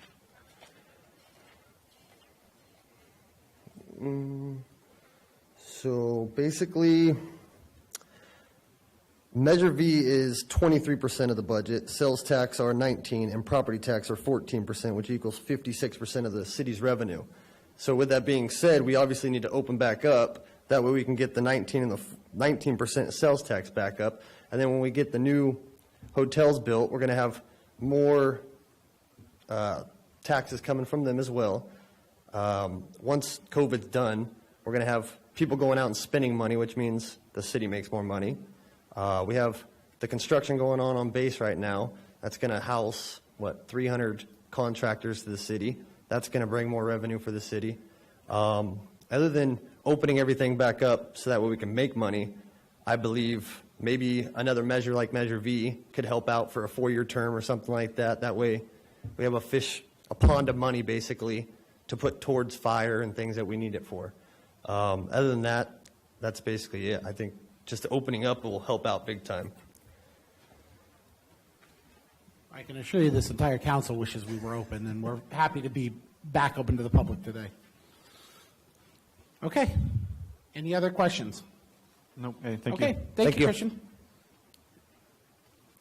So I'm going to why don't we skip? I thought about this while I was doing it, rather than having you do the lead on every single one. Sure. We'll just rotate. Yep. So just like we can, I'm thinking about the debates. That was what exactly. was going through my head. And that actually because worked out. Christian knows that we didn't want to get the same person starting every time. So, Mr. Morgan,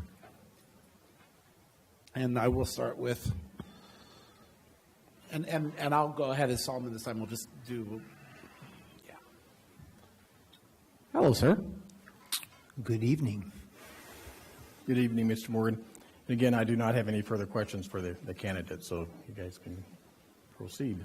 So You're going to leave this to me? No, I'm ready to nominate. Steve Morgan.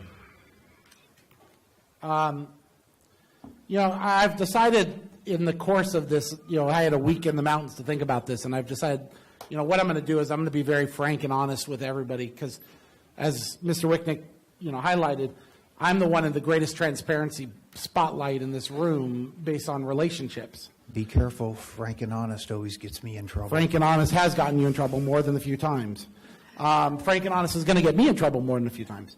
But the key element that I wanted to point out here is I'm going to address things that I think are what are the issues with each candidate or the transparencies. And that's why I've been rigorously writing notes. I think that Mr. Morgan's argument in regards to being the third in the election is absolutely accurate. I believe that he makes an incredibly strong argument in his years of service to this community. I think Steve Morgan has been an example of what community service has been for 3 decades. And that's a compliment to the man. He's also the one that was willing to stand up there and have his name either smeared, tarred, celebrated, and or voted on in November, and that is a substantial factor. He is that person. He is one moment passionate and one moment hard, or maybe we'll call it slightly heated. Driven. Trust me, as a passionate man, I know the criticisms. Yes. And those are the things that I wrote down about you. Is I want this community to know that his experience is important, and he mentioned one experience that no other candidate did right up front, which is very relative, and that's the wastewater experience. Is we are now moving forward with this construction, and he has probably a great deal of experience that can be offered to this council in terms of that project as it moves on. I think that's an important point to note. The fact is that, as he said, he continues to be an upfront person in the community with a passion for it.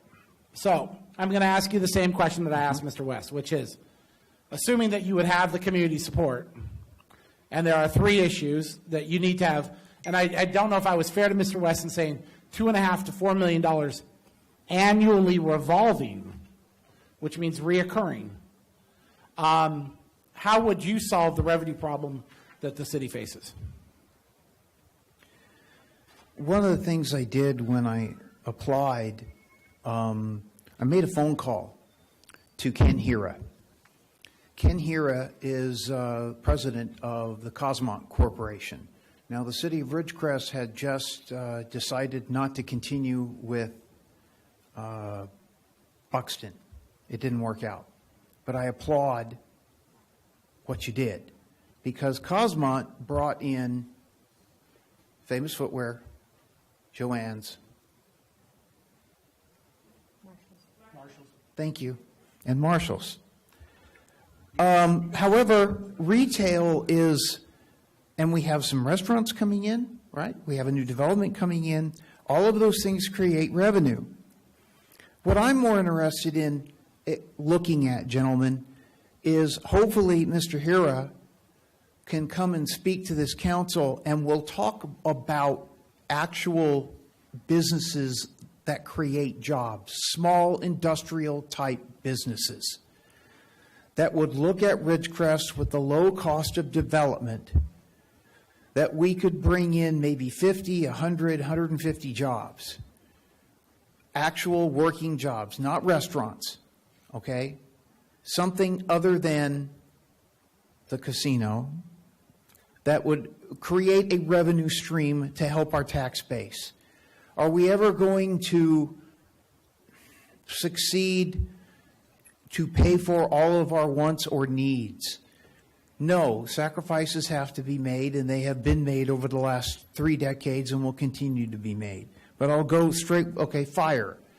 Mary Shell, oh God, 20 years ago, county supervisor, convinced the Board of Supervisors that the city of Ridgecrest needed to pay for fire services. It's a county service. They have to be here regardless to work on this side of the county. Then the Board of Supervisors recently tried to shut down the Indian Current Airport fire station. What they didn't know was the Indian Current Airport built that station with their money. I was part of that. And I think that, and I asked Mr. Holloway to run for airport board. I knew I was not going to run. I knew I was going to run for council. I asked Chip to run for airport board, and I asked for a very specific reason. I think there is great potential out at that airport for a revenue stream. Now, it may not necessarily be directly attributed to the city of Ridgecrest, okay? If they get some industrial building out on the airport proper, if they get business to build out at that airport, and there is space to do that, those people are going to have to live somewhere. They're going to have to buy things somewhere. And I believe that is a revenue stream that should be very closely looked at by this council as far as creating economic development. I probably am cross with the council. I believe you either need a community and economic development director or a city planner. One or both. And the reason being, the expertise of those people to help in economic development would be critical for this city. Somebody who has experience. A planner, last night the Planning Commission was informed about AB 1521. This is a bill that was passed that basically said if you have a developer that has plans in place, if between March 4th and December 31st, they automatically are granted an 18-month extension. A city planner would have been right on top of that from the beginning, and the Planning Commission would have known about it long before last night. So there is a level of expertise that I would encourage the council to look at. And I know it's going to be difficult to fund, but I think it's critical if you're going to have economic development to do those kind of things. And all of those economic development tools that could bring in more business and more jobs would help raise the revenue stream. And I don't know if it will be able to assist with everything. Okay, fire is going to go up every year. And the issue isn't just the fire and the pool and the staffing, okay? For those of you who are paying attention to the world around us, we have a current federal administration that has locked down mining and oil production. Well, what does Kern County do a lot of? And that revenue shutdown to the county is going to affect our bottom line, is it not, City Manager Strand? The county is going to have less money. They're going to bring less money to each city in Kern County. It's a fact that we need to be planning for now. So the fire department, Hopefully, we'll have enough revenues to maintain that service, and we'll negotiate with the county, and we'll be able to make that work. But I honestly don't have exact numbers for you. I believe, again, we should be putting a measure on the ballot if we don't get the state funding for the pool. I firmly believe that we should include the senior center. I believe we should complete both projects. Okay? And the reason why I believe that is I always believe it's better to do things in one fell swoop. Do it once and be done with it. I wish I could say that was the case with West Ridgecrest Boulevard. I started at KernCog with a $11 million budget for it through KernCog, and the council twiddled away until we lost $4 million of that, down to $7 million. And you see now we have another project on West Ridgecrest Boulevard. And by the way, I'm the dirty scourge of West Ridgecrest Boulevard that was used against me in a mayoral election a few years back. It was a terrible project. I was flabbergasted. We brought in $7 million, and I was the evil empire. Staffing, disaster. It's a disaster. I was on the councils in 1996. The council had to reduce staff. But we did give contracts to our employees. The last contract expired about 2 years ago for the police department, if I'm not mistaken. It may be longer than that. You have lost 5 or 6 police officers. You've had a couple of young staff members come in, get their experience, and leave. I'm terribly sorry, but you don't have a community and economic development director. You don't have a city planner. Now you don't have a parks and rec director. Those holes create problems. And the staff has not had a cost of living raise in over a decade. That's just wrong. It's wrong. These people work hard for us. And we need to show them that we care about them. It's one thing to pat somebody on the back. Totally different if you keep telling them there's nothing you can do. I was here the night that Rika Charlon stood at this very lectern and talked about just give us a plan. Please, City Council, tell us what you're going to do. And I know that Cherie said that with the increased fire and, there was some type of plan. We never really saw it, but there was some consideration to a plan. So I would suggest strongly that the finance department be tasked by the council without interference to create 3 different plans. Damn the torpedoes, and present them to the council and see what you can do with those. Because your finance department is the key, in my opinion, to whether there's going to be a true method to help your employees out. You've got employees that have been topped out forever. You had a council person on the last council that was saying, well, employees got raises. Some of them got step raises, yeah. But how far behind are they with the cost of living? 20%?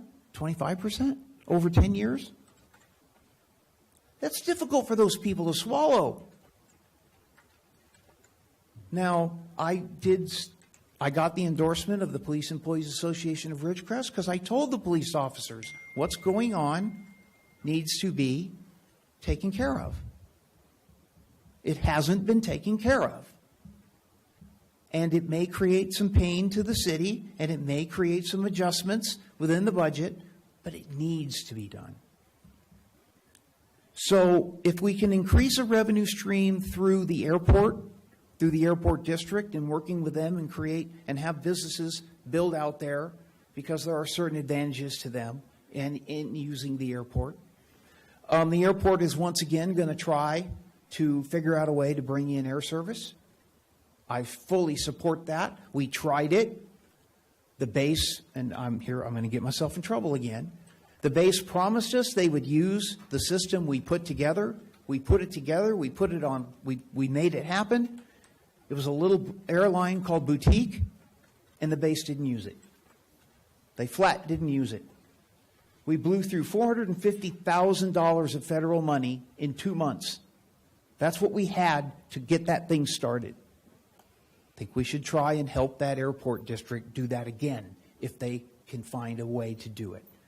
And then bring in, hopefully, a headhunter, not retail, somebody who does industrial, light industrial, and really start searching and try to find a company that would give Ridgecrest a shot. Anything else, sir? Sure. Would you support a tax measure to resolve the problem? Yes. Thank you. Mr. Rajaratnam? Yes, Mr. Morgan. So thank you for your involvement in the city for a long time, not only in the city council or planning commission, but also in the community. Your participation in the Lions Club, fireworks support, as well as student speakers contest. I got to know you more through that contest, through my children. So really appreciate what you did for this community through past 16, 17 years I have known.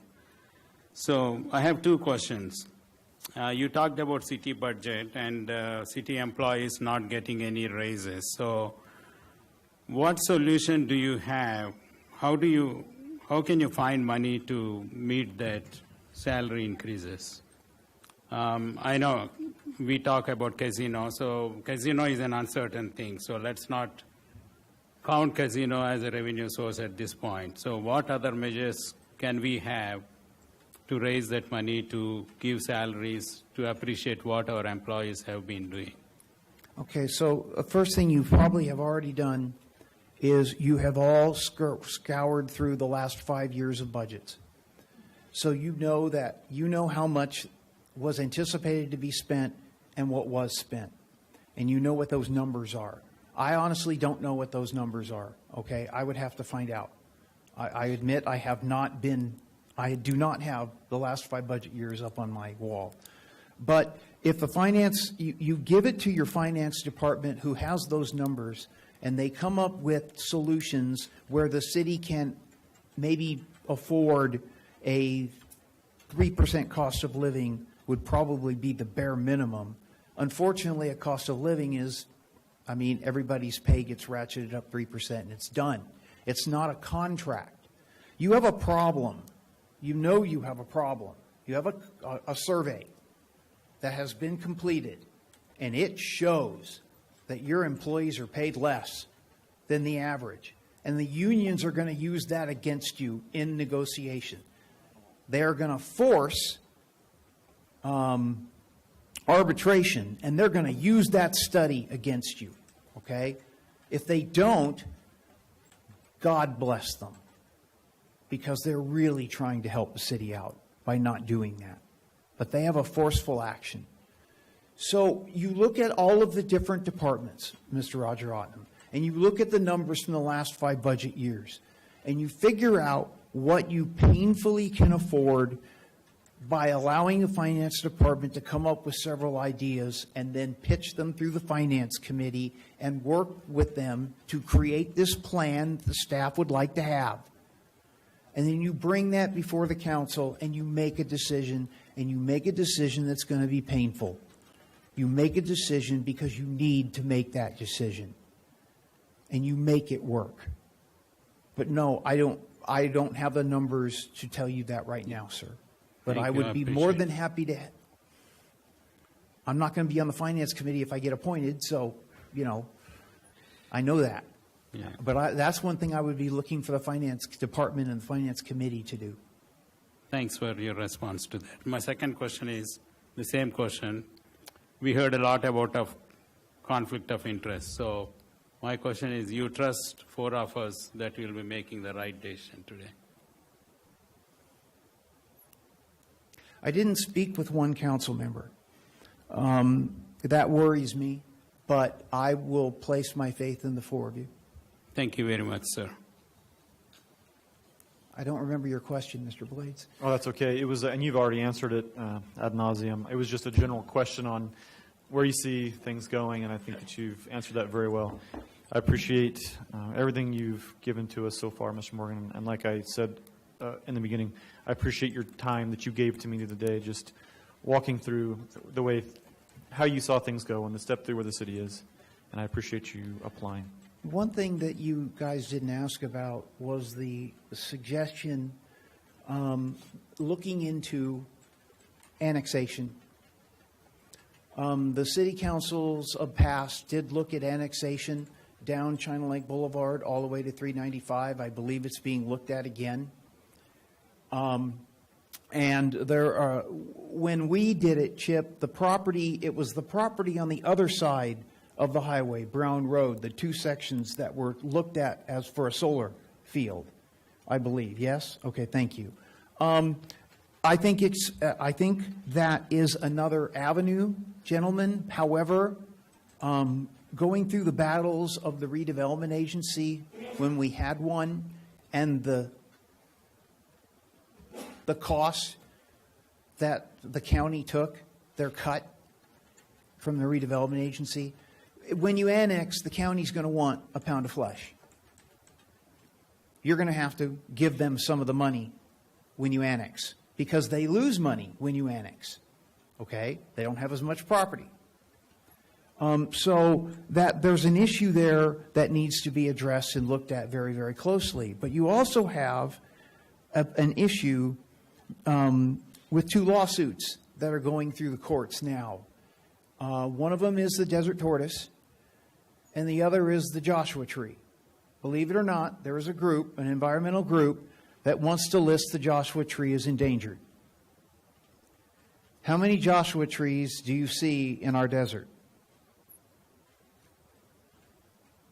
And the problem with the desert tortoise is Mr. Gary Parsons and I had a representative come in. We walked the city of Ridgecrest years and years ago because we wanted to ask them about development on empty properties in Ridgecrest, okay? And every single empty property we went to, that BLM person said, could be habitat. Could be habitat. And what that meant was the possibility of a 5-to-1 mitigation value for development inside the borders of the city of Ridgecrest. The property, as you go out China Lake Boulevard to the west of the road, when you get to the highway and China Lake Boulevard, the lower area there to the west, all of that is designated critical desert tortoise habitat, which means you are going to pay through the nose if you try to annex that, if you succeed to annex it, and then you want to try and develop it. Those are issues you need to be wary of when you think about annexation, just to let you know. And it can be worked. It can be overcome. It will be difficult. It won't be easy, but you work it out, right? That's why you look at these things. Sorry, that was another answer to the economic development. Anything else, gentlemen? No, thank you. Thank you, Mr. Morgan. Mr. Jenkins.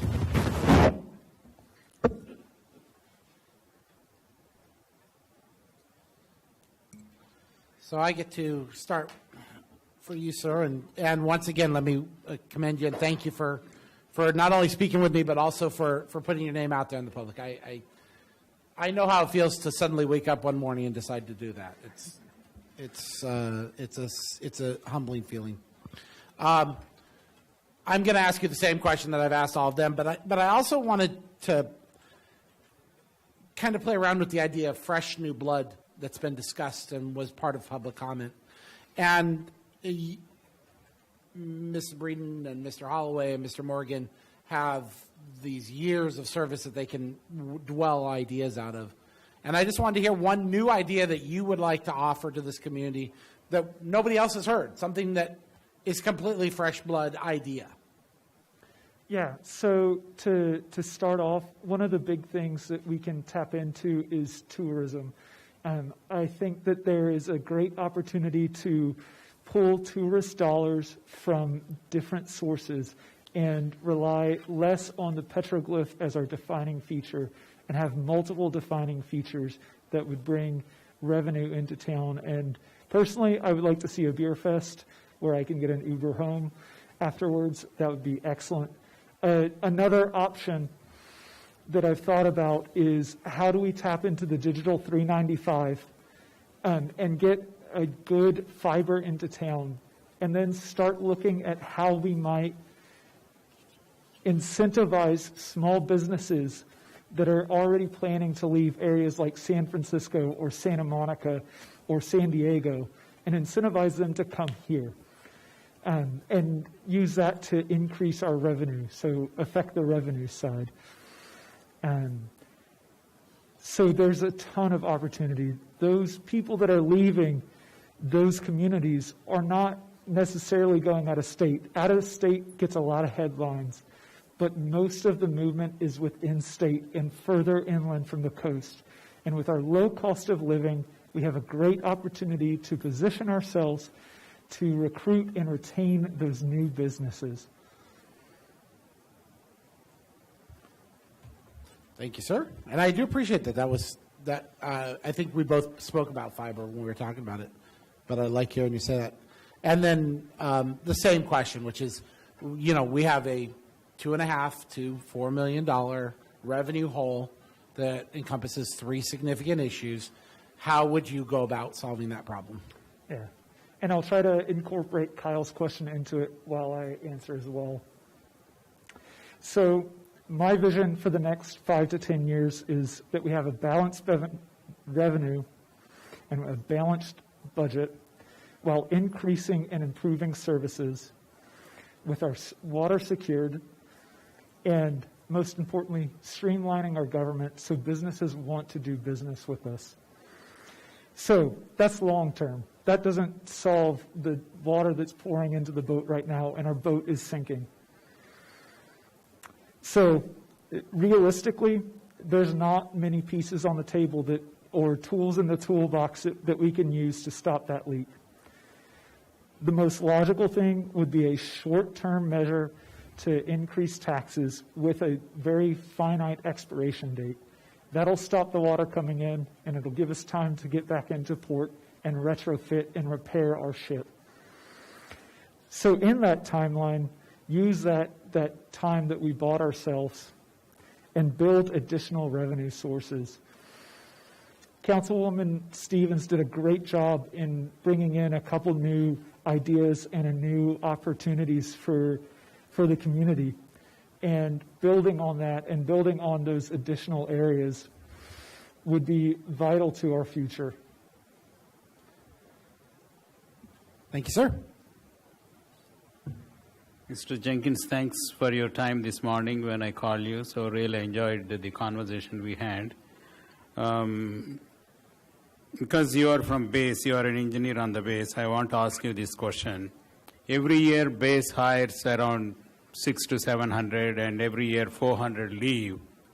So I want to know what we can do to retain these young engineers in Ridgecrest so that they don't come here for a shorter period, they don't find anything, so they gain the experience and then they just move on to a different place. So what can we do? What do you want Ridgecrest to have so that we can retain these young engineers who come to the base?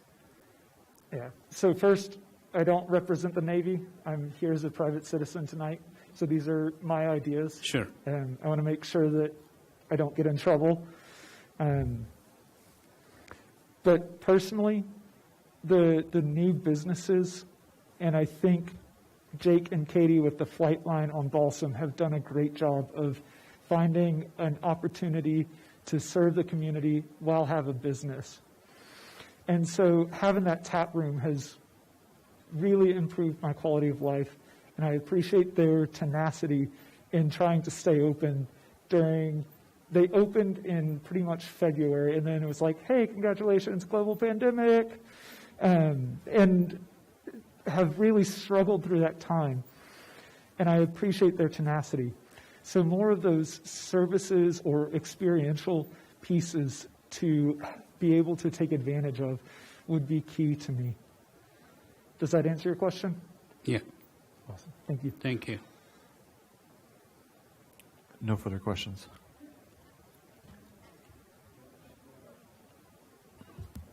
No further questions. Okay. Awesome. Thank you, Mr. Jenkins. Thank you. Mr. Holloway. They're going to do is wave across.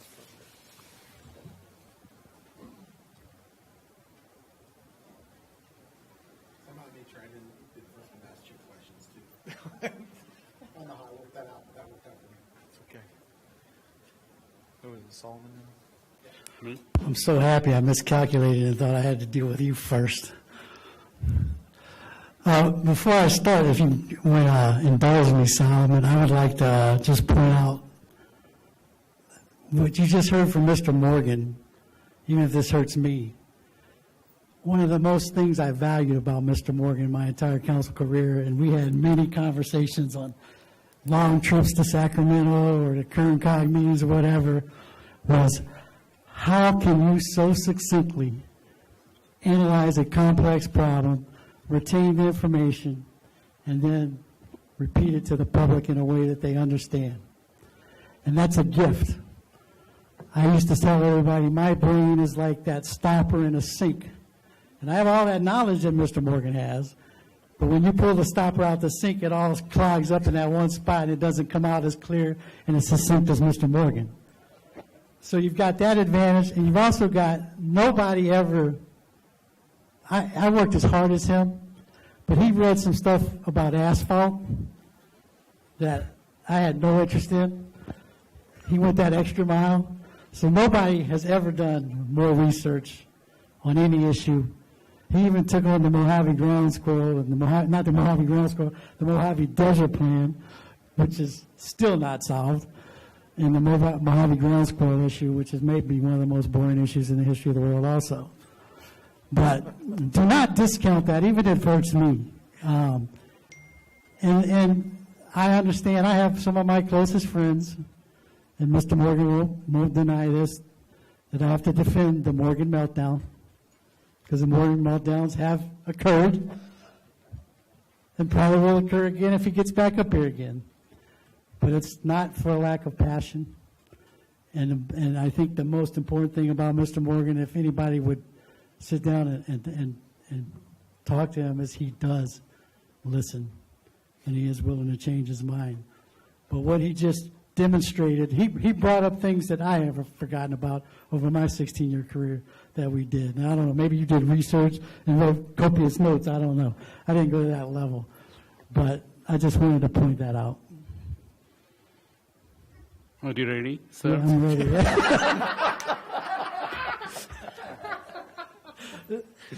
Anything you ask me, I'm going to call a lifeline. Steve. Mr. Holloway, I think I have known you for almost 19 years. When you first started, I think, Texas Cattle Company, that's when I got associated with you. I have known you as a very lively person, never felt bad about what happened in your life or what had happened with your business. And you make others' lives lively also. That's what I noticed in you. So thank you for letting me know you for these past 19 years. And you talked about Mr. Morgan, so I want to bring this point out. For the last election, the selection process which we went through when Mr. Martin resigned, you stood here and you said, Mr. Morgan and Mr. Holloway are the best candidates out of the 17 candidates that have applied. So I still believe that because you both have that experience, you both got involved in this community. So I really appreciate your service to this community during these past 19 years I have known. So anyway, so I just wanted to say that. And my question is, I know most of the candidates where they stand on GSA and Groundwater Authority, so I want to hear from you where you stand on GSA. Man. Sorry. People tried to get me involved in that issue way back, and I resisted with all my heart and soul. You can resist if you want to. But it was, because it's absolutely the groundwater agency, to do that right is almost, I think Mr. Heyman will tell you, and Ms. Preen, who's followed groundwater issues for 30 years in this valley, that's a full-time issue. It truly requires full-time effort to follow that issue. And I'm not absolutely opposed to some of the comments I've heard in the past that that should be a totally separate elected board, since they are going to start taxing people in this community, because that will ultimately create a conflict of interest for every elected official that's on that board. Just to give you an example, my first bill at the fairgrounds with the new GPA charge, I think it's called a GPA, was $1.94 cubic feet, which added a 50% increase in the water bill. That's so significant, just to put in real terms, that the motorcycle track, which is a totally volunteer organization, and they need water to keep the track dust down at certain times, that fee alone might kill an activity like that. And I'm not here to criticize the fee or anything. I'm just saying that's the real world ramification of what's happening with Groundwater Authority. I think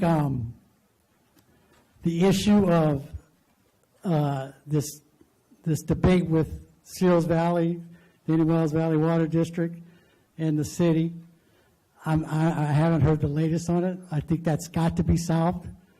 I think the situation in Searles Valley is got to be salvaged.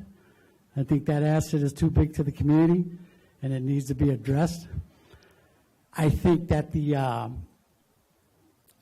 number one imperative of the Groundwater Sustainability Agency, and the city's got to be involved at all steps, and they are, but is you've got to address the issue of any of our critics, anybody that's looking to come to Ridgecrest, whether it be a developer, a business, a program on base in the future. Anybody in their process of analyzing anything uses what's called a process of elimination. And if there's any question that we're not solving that problem, that becomes an easy check on anybody's list from the process of elimination. So what we're trying to do is absolutely necessary and has to happen, but I'm not convinced. I still think there's an inequity with the farmers. I mean, if you really understand the history of the groundwater situation in Kern County recruited those farmers to our valley. They asked them to come here because of the diversity we needed and economic diversity, because at those times the base was downsizing and Kern County was afraid that revenue stream, as little as it is to the county, would go away. So from a private property rights standpoint, I think we owe those people better than to just bankrupt them out of business. So I think that's a fair thing to acknowledge, but I also think it's already to the point it's going to the courts. I will tell you, I wouldn't come in and try to start that process all over again. I'm not criticizing anybody with the process. I'm just saying, to say we did the best we could and now we made, your fairgrounds has a 50% higher water bill, that's not the proper answer we need to give the public. We need to go back and continuously be refining that plan and try and find a way to make it a more compatible to the public.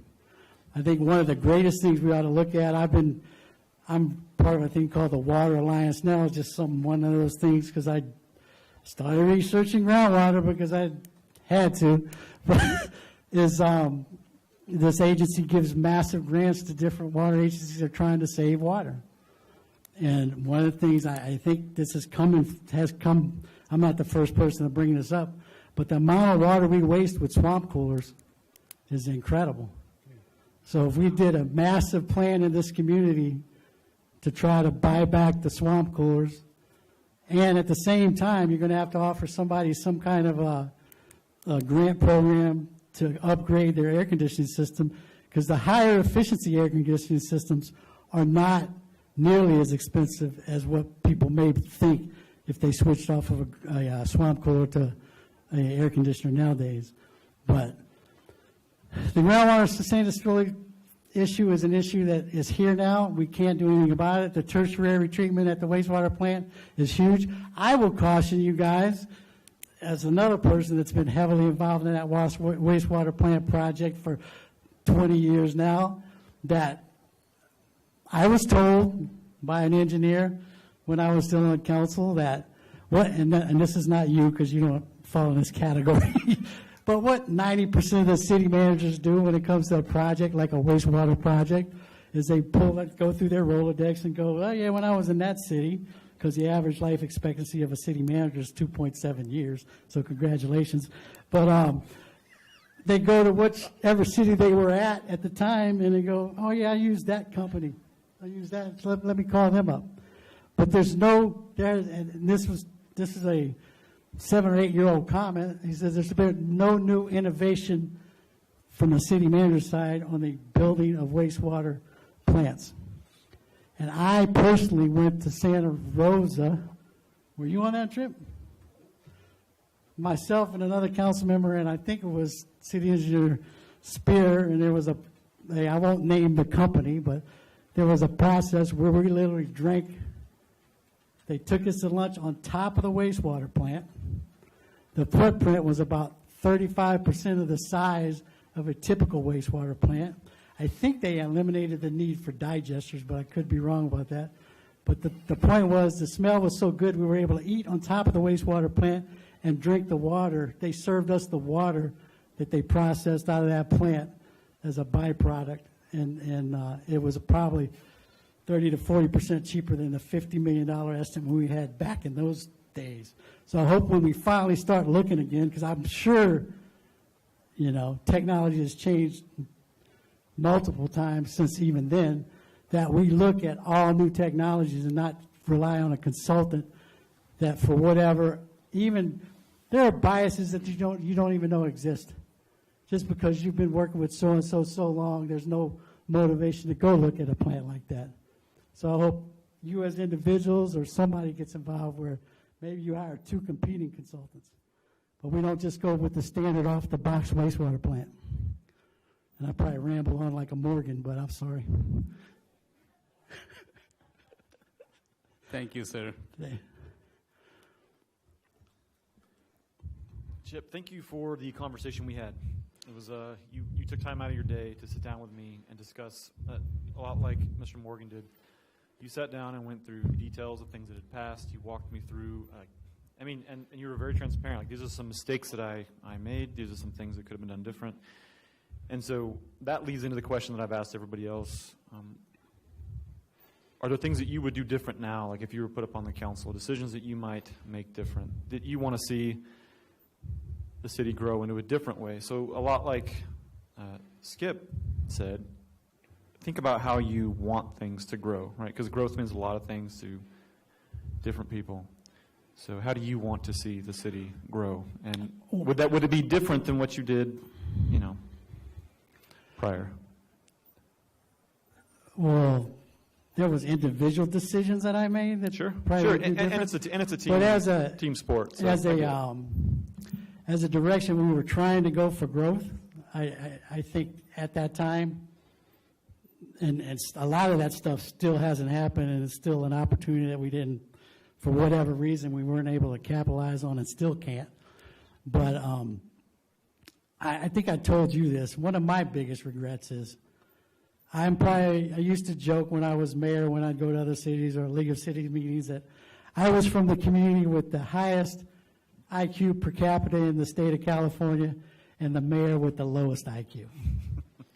I said that as a joke and tongue-in-cheek because I've never been ashamed of my level of education, but I never lived in a community where they put that up as a badge of honor so much. So there was very many initiatives that I pushed initially and wilted on because I thought, well, everybody else in the room must be smarter than me.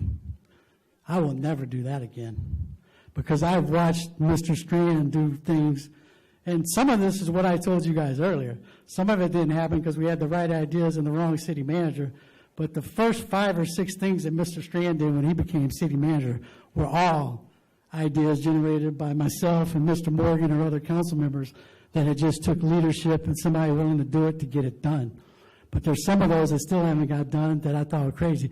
What I think it really frustrates me is Mr. Jenkins talking about Digital 395. Before we even had Digital 395, went around with I think it was a 2008 Forbes cover with Larry Ellison talking about the need for server farms. And I knew we had low-cost energy, we had Digital 395 coming, and cheap land. And I knew it wasn't going to be job-centric, because server farms, except when they're under construction, don't create a lot of jobs. But they gave us a footprint with Fortune 200 and 100 companies to put us on the map. So now, fast forward, you have an opportunity now, and back to your vision question. I think we got to everybody in the world's got to reanalyze vision now, thanks to COVID and social unrest. Because now we could possibly be in the sweet spot. Because people want out the big city, and they want rural, and they want safety and security for their families. And when you talk about growth, my number one thing that I used to fight with the public about is you have always got to treasure and protect public safety in this community. I can't tell you in my council career how many times people came up to me and said, we have too many cops, there's no crime here. Duh. Or they don't get any action because there's no crime here. Duh. You know, I just think if once that goes, and I don't think I have to tell you there's an advocate for what I'm saying. Once it goes, it never comes back. You can't put the genie in the bottle. And from a funding standpoint, I've heard the discussion. I even analyzed it a great deal. Contracted out. I've talked to former police chiefs that were now on city councils that were part of contracting their police departments out, or even just go talk to Tehachapi. You know, it comes in really cheap. They take all your stuff, and then the costs go up. You have no ability to rebuild that force. And the biggest problem I have with it is now you're an elected council member and you have no accountability for the level of service of your police department, which is probably one of the most frequent complaints you probably get, although 70% of those aren't valid, but you still get those complaints. But I think right now the sweet spot that I don't think we're capitalized, two things on just economic growth is the Digital 395 and the tourism is something we've tried to switch. You know, the RACVB was very film-centric with our past executive director. They've tried to switch to being more tourism-centric. And we do have a huge opportunity with tourism with off-road, motorcycles, desert petroglyphs, now earthquake tours. I mean, you name it. We have a huge opportunity there. And we still have to do a great job on tourism, on filming. I mean, filming is still going on fairly strong in our community, even though filming shut down, obviously, because of COVID. But the Digital 395 and the other thing, because I agree, we're going to probably have to create a new revenue stream. It has to happen. There's nowhere to cut. I think I told you in our conversation. Even, you know, we balanced the budget for 16 years. And the $28 million that you guys benefited, none of you guys, I think you got a little bit of it, Scott and Kyle, the little bit of benefit of growth, the splash pad, and all those things, and some of the street projects you got, that was totally a benefit of councils prior because we got the $28 million in TAB funds that would have never existed. And that was a proactive effort. That didn't just fall in our lap. We did that several times during my career. We refinanced redevelopment funds. You know, just like you would refinance your house and get more cash out of it. And that was how we were able to do things. But a new tax measure and get in. There's a UTT tax, and I can't believe I'm standing up here as a conservative Republican talking about taxes, but I am. A utility users tax, it's called. And the only reason I bring that up now, I mean, other cities, I think Bakersfield has it for cell phones, et cetera. But I think you need to put some kind of mechanism in place today to be able to monetize 5G. Don't wait till they show up and they're ready to go. Analyze it, talk to other cities that are already doing it, and have that mechanism in place. So when they show up with 5G, it's a pretty easy transition and it becomes a revenue stream. I've had a little debate with the city manager. I was on 2 broadband committees with the city. I still think there's a revenue model with broadband that the city could be involved in, but the 5G is coming so fast, I don't know. We're still like this on the arm wrestling side. I'm going to concede to the city manager that maybe 5G will solve that problem. But as we sit here today, the internet and the broadband in our community is not where it needs to be. And it's sad when you have Digital 395 running right through our community. But I will also tell you, politically, Digital 395 was built with taxpayer funds. And the cost that Inyo Networks is charging, like the credit union, to run, what was it, 200 yards cost us $60,000? Then we've got to get our legislative people involved to help us get that cost in a place where we can capitalize on it. And that just brings me to the other point about I understand everybody wants fresh faces, but your problems are here today. They're not like going to come down the road. I've seen your budget. I was shocked at the amount of the revenue, the main revenue stream has gone down if you subtract Measure L and Measure V. It's gone down since I was on. The only thing that saved this city has been Measure L and Measure V. And we've tried, one thing I commend you, Kyle, on, and I think Eric's trying to do this too, because both of you guys are techies and understand the social media way better than me, is that I don't think the public believes it. We've tried. I told you, we were doomed since 1963, the day they incorporated the city because they thought they weren't getting a fair shake from Bakersfield. We were doomed because 60%, the largest revenue generator of the city is that base. And who named, Christian named the 3 top revenue generators. They don't come from employees on the base. Now, the fact that they're here in purchase property tax. But in your vision, in your growth plan, you now, in 5 years, you're going to have one of the most pristine, cutting-edge military bases in the country. And it's going to make it really easy. I should say it's never easy to get anybody to come to California now or to come in the middle of the Mojave Desert. But it's going to be a hell of a lot easier when they see the cutting-edge technology that's been just built and the capabilities that base is going to have. And if we don't take care of Mr. Simmons, I think, said, we have been doing economic development wrong. You build a community that's so great. It's nice when you say, we've got a Panera Bread coming, or we've got a Chipotle. That does nothing for raising the economic pie of this community. You pretty much guarantee 1 or 2 other restaurants are probably going to go out of business. What we've got to do is create a growing community with the infrastructure. A pool needs to be open. All those things, improve streets. You create that infrastructure that makes the community so attractive. The Panera Breads and Chipotle, they come because of their numbers, the rooftops, the jobs, the growing families. But you invest in those businesses here. It's so much cheaper to retain a business than spend the money to attract new business.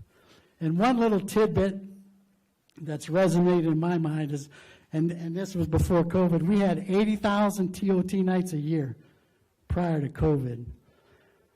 And if you add one 70 or 80 room hotel, the TOT generates the equivalent of a company with 100 jobs in this community. So don't discount adding a new hotel, because I think if you can retain employees that the base is going to attract, and you start getting more and more missions to that base because of its capabilities, the other biggest generator after sales tax is TOT. So adding 2 or 3 more hotels would be like adding a 400-job company to this community, and we would start generating revenue that way. But I don't think there's any way, I've been doing this for 16 years, that we're not gonna be able to ignore the fact that we need to create a new revenue stream. And I'm all for, I don't think once you get it, you're ever gonna, if you're gonna be honest with the public, you're never gonna be able to get rid of it. My last analysis was right after I got off council, and if we never hired another employee and never gave another raise, I think we're now, I told you this, Peggy, but I think we're within a year or 2 from just CalPERS alone absorbing all the new money from Measure V. So we gained nothing. So that's why experience matters. You don't have time to try. I've heard a bunch of ideas. I'm like, been there, done that. Not to be a smart ass, just it's no, you guys know, I told you, Kyle, when I got elected, I ran for council in 1998 because I was frustrated. Why can't you solve? I was a businessman. Some people may know, 25 years. I started in a business that made money on 29-cent hamburgers. 29-cent hamburgers was my business model. Who's crazy enough to do that in 1998? Anyway, I couldn't understand as a businessman why this, I kept saying the city needs to be run by a business. Then you get in here and you realize you're handcuffed. You can't run a city like a business as much as you want to. And then I told you when I left, I was still frustrated, but I just knew why. And I think that's the public. The public's frustrated, and they're like, well, put a new face in there. That guy's going to have some crazy, there's no new ideas. Now, I will tell you, just because an idea has been tried in the past, it's the success or failure of an idea is directly proportional to the people who implement it. So an idea that might have failed with me and Steve might succeed with me, you, but not Steve. So, well, yeah, any more questions? No, nothing. I'm trying to hit them all so you don't have to ask me anything. I appreciate it. Doc, you got anything? No further questions, thanks. You need to ask something. What's my favorite cereal in the morning or something? So, you weren't trying to be a smartass? You just naturally are. Well, can I address one thing with you two, by the way? This man, I hired this man, as I said earlier, and it is comical to me when people call in and say, you got a lockstep agenda. This guy is not politically aligned with me, I'll tell you that right up front. And we have fought like brothers since 2004, but we remain the closest of friends. So if you think I am going to push him and he's going to push me, but we are not in lockstep we're in lockstep for the community. We want to solve problems for the community, but we are not in lockstep on how to solve the problems in the community. So anybody that thinks that this is just going to be some kind of whatever Chip does, Eric's going to do, or whatever Eric does, Chip's going to do, you are rudely mistaken. So I just wanted to point that out before you ask your question. I have more than a few, but I'm going to point out a couple quick points, and what Mr. Holloway states is absolutely accurate, and I'm being 100% transparent with it. That's, when this whole thing came up last week, I honestly, I said I may need to walk.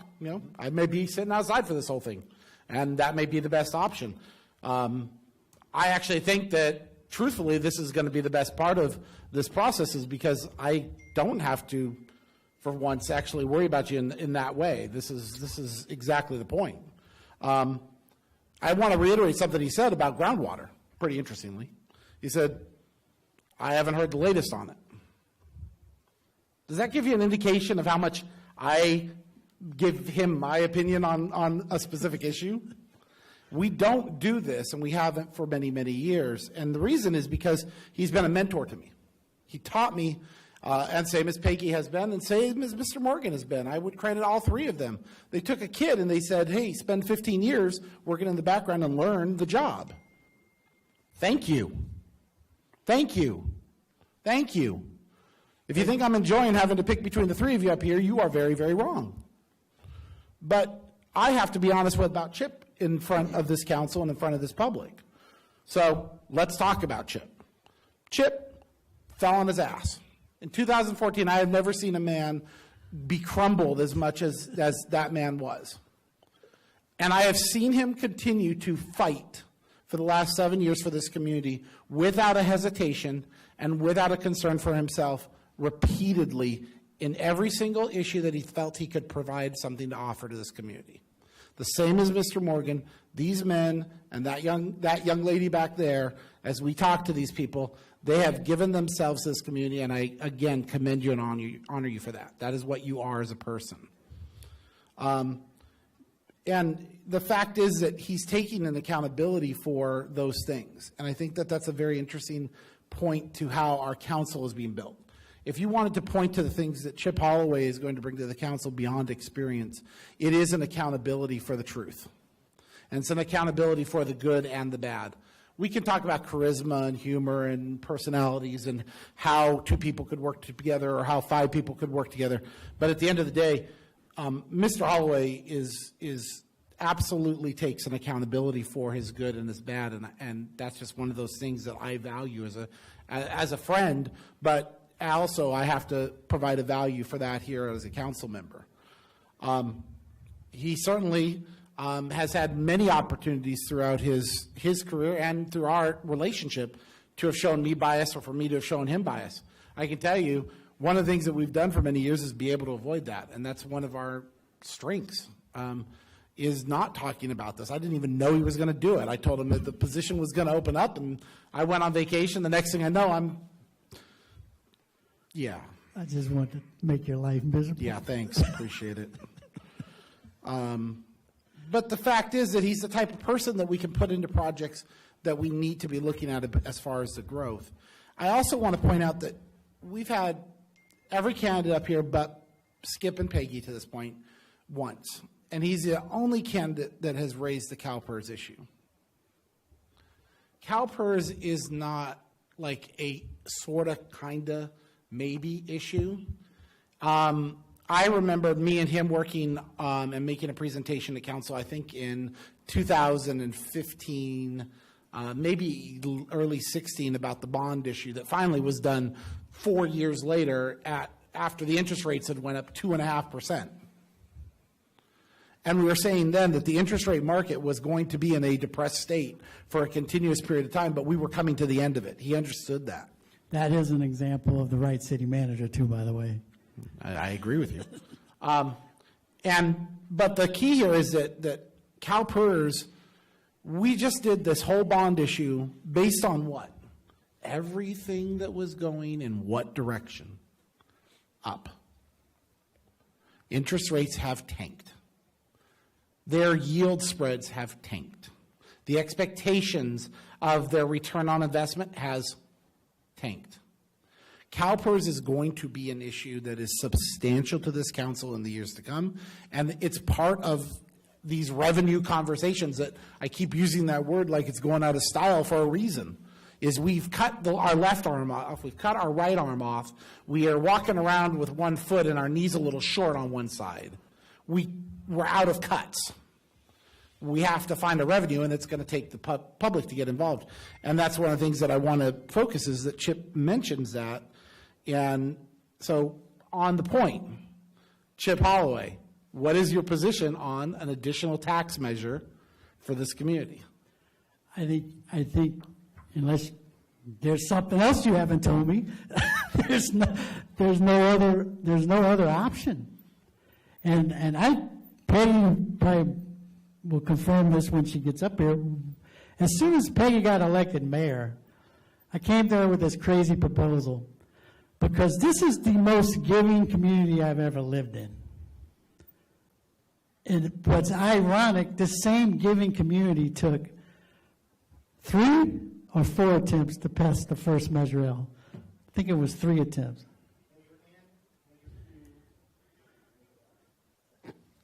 When was N and Q? N was in like 2004, Q was in 2008, I believe. Okay. And L passed in 10.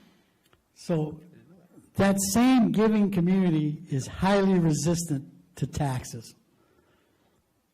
But my theory, I don't know if it's a solution, my theory was we never asked for enough. We never did get enough revenue to do everything that everybody really wants. And at that time, and these numbers are totally flawed at this point, I thought it was going to cost, I think I told you, for about $40 a month, I figured out we could create a program that improved every single park, paved every single street, and also had enough money going to reserves every year that you could show the year that street got paved, the next time that street would get paved again. But, and my contention is that I know everybody, not everybody, but I tell people from the fair side, this town has no middle class. This town has an upper class and those that can do very little to help us. But our upper class is significant. And I'm absolutely convinced that those people give 50 times or 10 to 20 to somebody for charity in this community. But we have to do a good job of selling what we can give them for $40 or $50 a month and be absolutely clear and succinct about what we can do. But even measure V as it stands today, if you go to anybody and honestly talk to them, they will tell you they thought that all the road problem would be solved with the first measure. We didn't do a good job of explaining at that time that it was $1 million a mile for asphalt. And if you're only going to bring in $4 million and you put 100% to Measure L, that's 4 miles of road. We never said that. Not that we didn't want to, it's just when you're up there and you've got all this information, you assume everybody else knows that information. And I'll give you guys one more tidbit on CalPERS. I think we've all agreed, everybody that came up here, that we need to pay our employees. And somebody said we might be 25% behind on that, and I think about 70 to 80% of our budget is payroll. For every dollar you increase an employee in salary, as it stands today, I could be a little off, but I think we're about 29 cents added to that for PERS. That's for regular employees. And for public safety, for every dollar you increase an employee, you add another 55 cents for PERS, somewhere in the ballpark. So keep that in mind. So the problem you're solving is creating a new problem as you solve it. Again, where experience has value when you don't have a whole lot of time. Any more questions? Thank you, sir. All right. Mr. Gorman.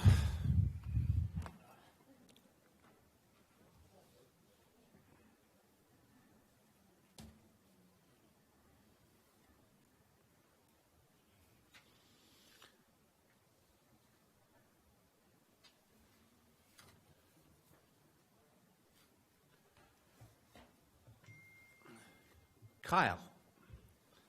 Sir. What Carol Shields book did you get hold of?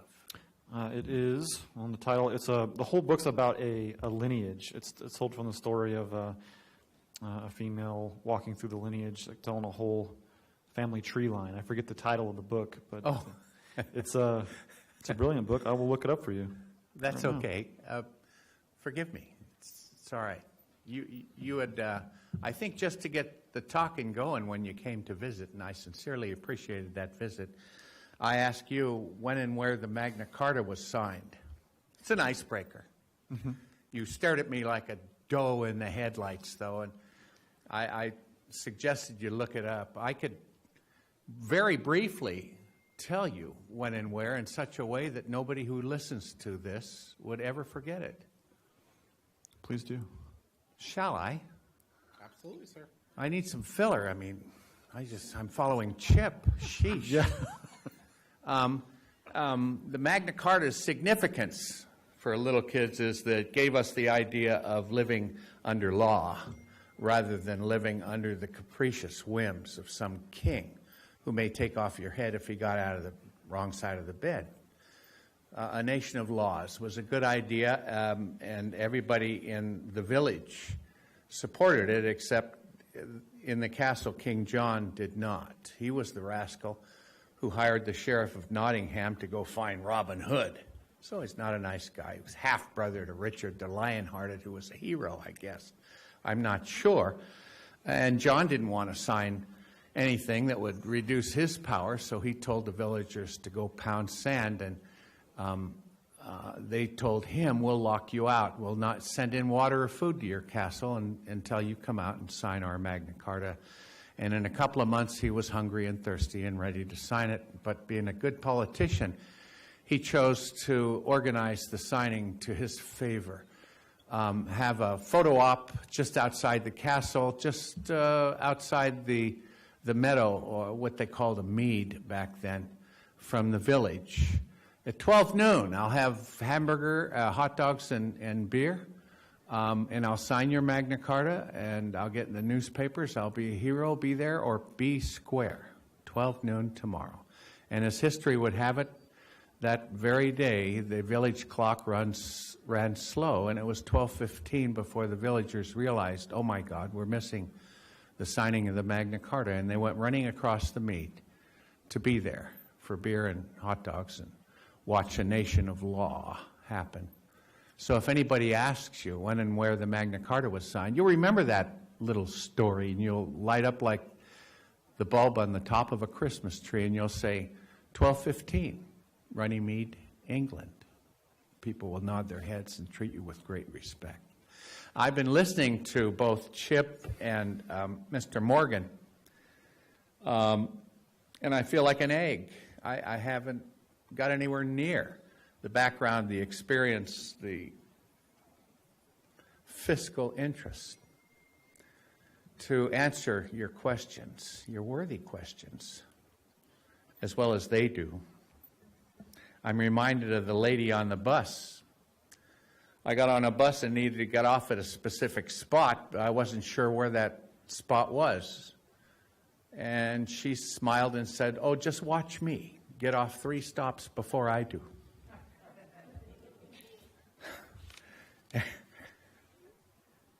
That is bringing somebody cold, and they've got to be up there a while. Then they've got to be, like was said by some ancient Spartan, or maybe it was Teddy Roosevelt, who wonderfully described the bloody person in the arena, who's accomplishing things, not the timid souls up in the stands. And ask me an easy question. Is it me? Yeah. No, it's me. Okay. So, Skip, I don't think the experience definitely matters. Like Chip said, it matters. Like Steve Morgan, a lot of experience. I don't think that we all have to hang our hat on that. I don't think anybody up here would. At least I'm not, because I think that you can get in this job and you can get up to speed, and it's a long appointment. It's not a short couple of months, 7-8 months. I think that you can get up to speed, and so I think really, as we talked for a very long time, I feel like I understand how you feel about the city, and I've read some of your articles in the past, but I think for the public, we just want to know a general.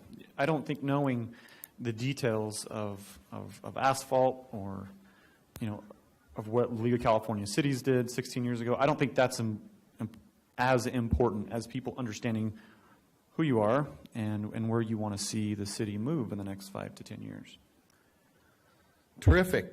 I'm so glad. I was thinking, given the opportunity of everything I've heard, I was thinking that I have a letter into Starbucks, the coffee people, that they assigned a number to. And that is, I had the idea that, like Ridgecrest is an island. It's a little red island in a big blue sea.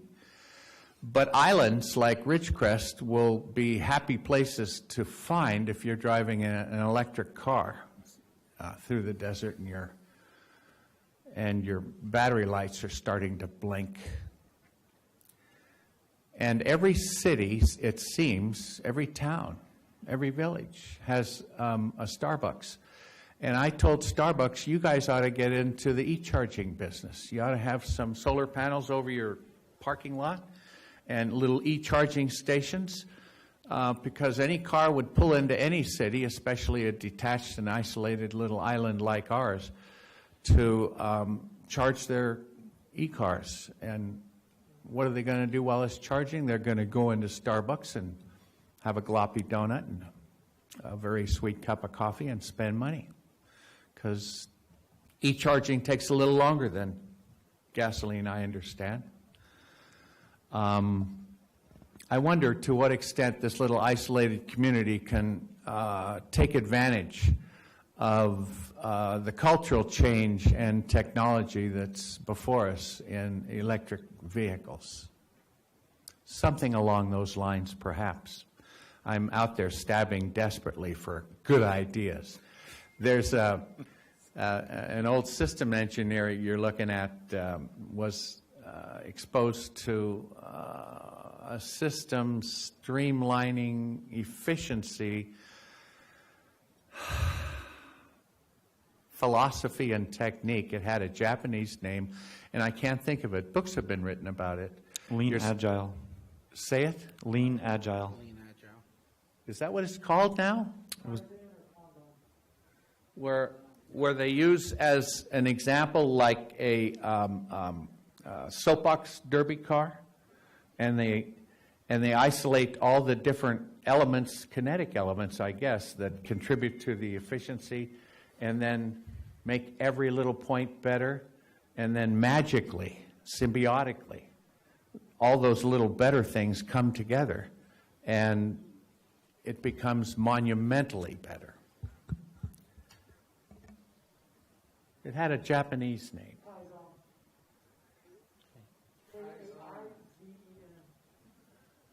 I hear noises. That's okay. You said Kaizen? I don't remember that as the name, but I'll believe you. I'll believe you. The municipality doing all that it does, all the little gears and widgets spinning away, is a complex system. I don't know to what extent the Kaizen efficiency has been applied to it. It might be interesting to try. See what we can get out of that. I would also, and I've had a mental note to do this, anticipating a question like this, and to sit down with Russ and Tina Warren and ask them, what happened to your move in that area just north of Home Depot? I almost asked them one time, but it was too soon after the brouhaha. I'd like to know. Something we can avoid in the future.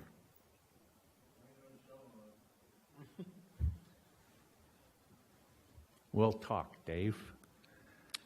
I guess that's it. I'll brace myself and ask me one of those municipal questions that I probably haven't got an answer for. No, I don't have any further questions. I think that's all I got for you, Skip. So, Doc, or I guess you don't have any further questions, right? So then on to... I have no questions, thanks. On to Eric. I'm going to make that my ringtone. Say it one more time. Skip, I know we're all getting a little cross-eyed after 3 hours of the interviewing, so I know we're gonna move along a little bit, but I'll just ask you the straight-up question, which is, in terms of revenue solutions, would you support a tax measure, a second tax measure in addition to L? No. It's too easy. Thank you, sir. It's too easy. It's a bit of a cop-out. It's there. It's for us to use, and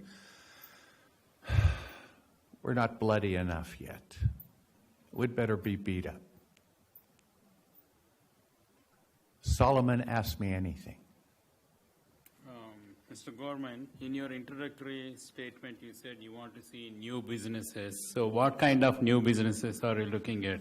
Industrial or like, so can you? I think the time's right.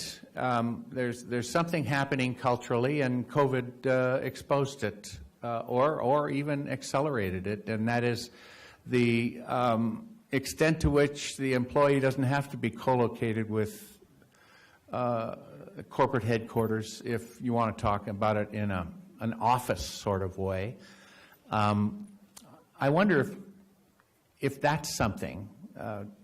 Chip talked about it colorfully, and I was nodding my head in agreement. This is a great place to live if you have a decent air conditioner. And there's something there. There's a change. This business of people not having to live exactly where they work, or corporations not having to exist exactly where their focus is. I didn't put that right, but I would take a shot at that. I haven't heard from Digital 395 in a long time. I'd like to get an update. What's happening there? There's possibilities there. I once wrote a column about a Twilight Zone episode called Willoughby. Does anybody remember it? I think about it all the time. God bless you, Peggy. Oh, I hadn't thought about that. The mythical place that was in the mind of a harassed ad man whose boss was constantly yelling at him about push, push, push. You got to be rough. You got to push.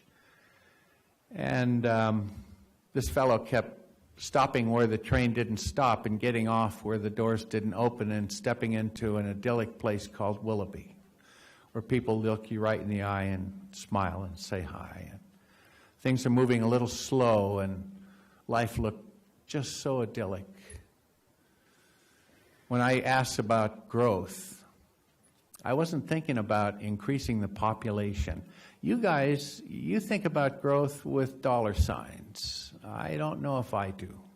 I'm not there yet. A different part of my brain is at work. Okay. So, if anybody's keeping count. Thank you, sir. Oh, you're very welcome. Hey, Skip, I did forget to mention that there will be 2 electric vehicle charging stations across the street from Starbucks within the next 9 months. Pshaw, really? Yeah, because I'm installing them. Thanks.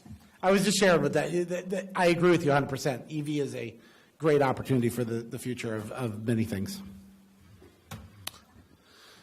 Miss Peggy.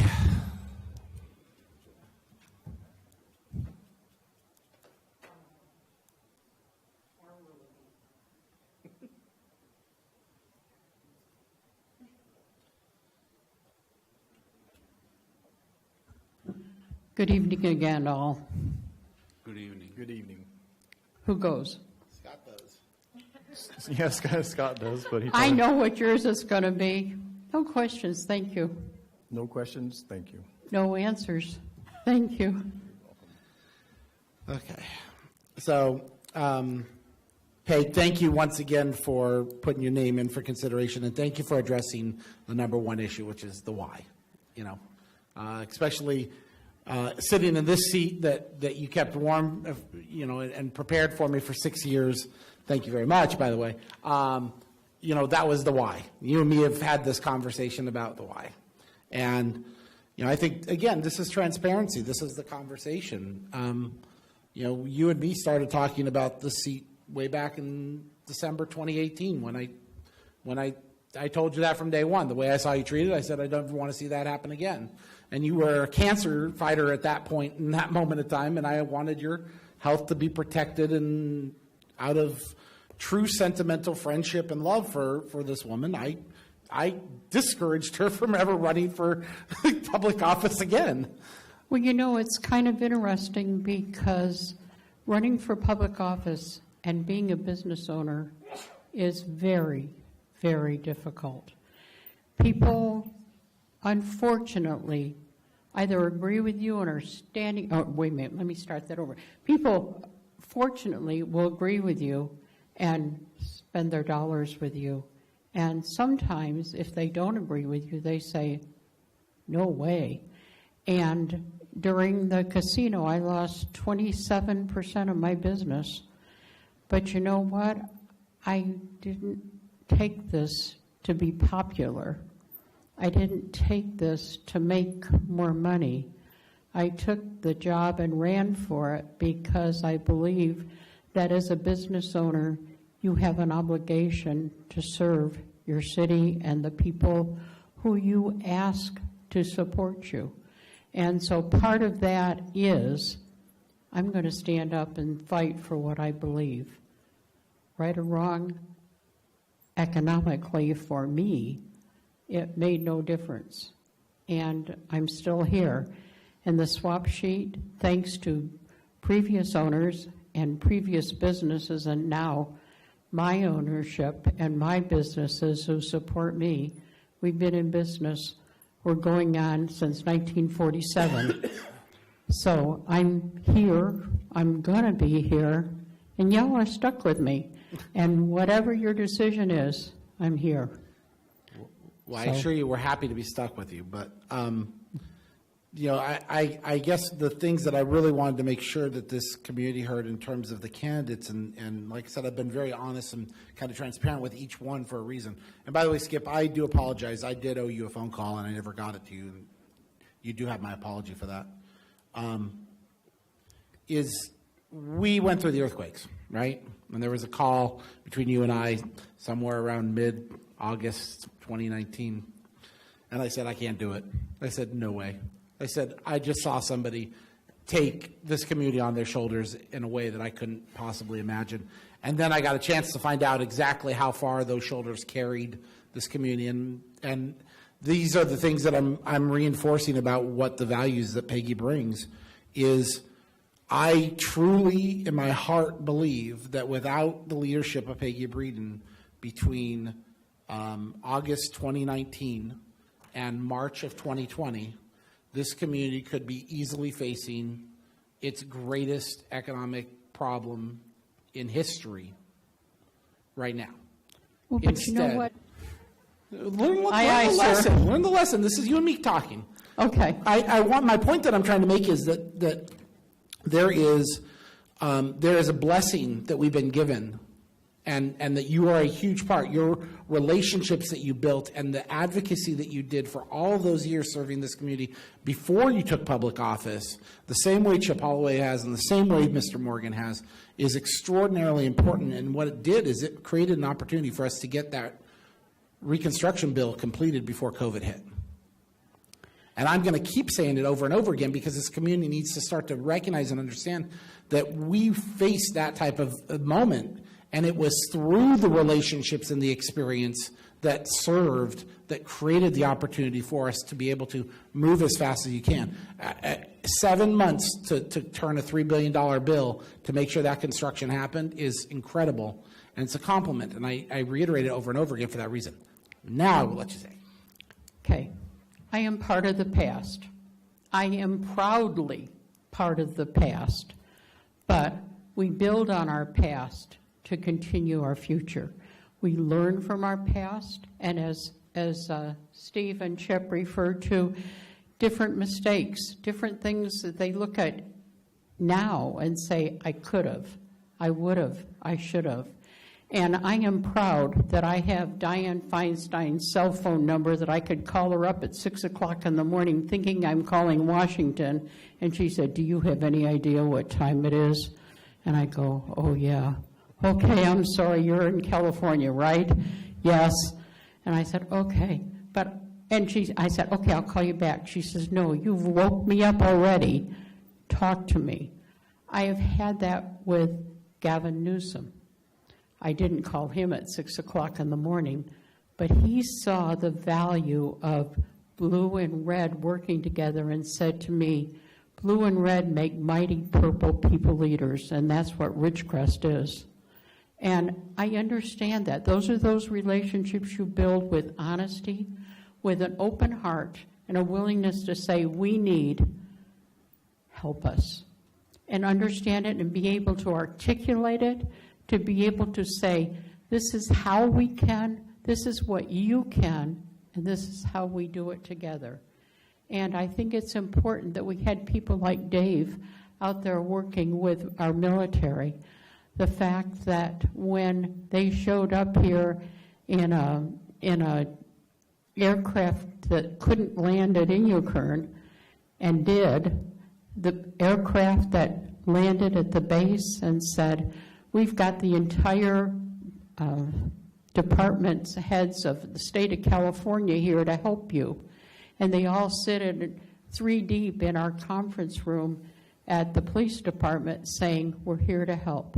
It's relationships. It is understanding, but it is everybody working together.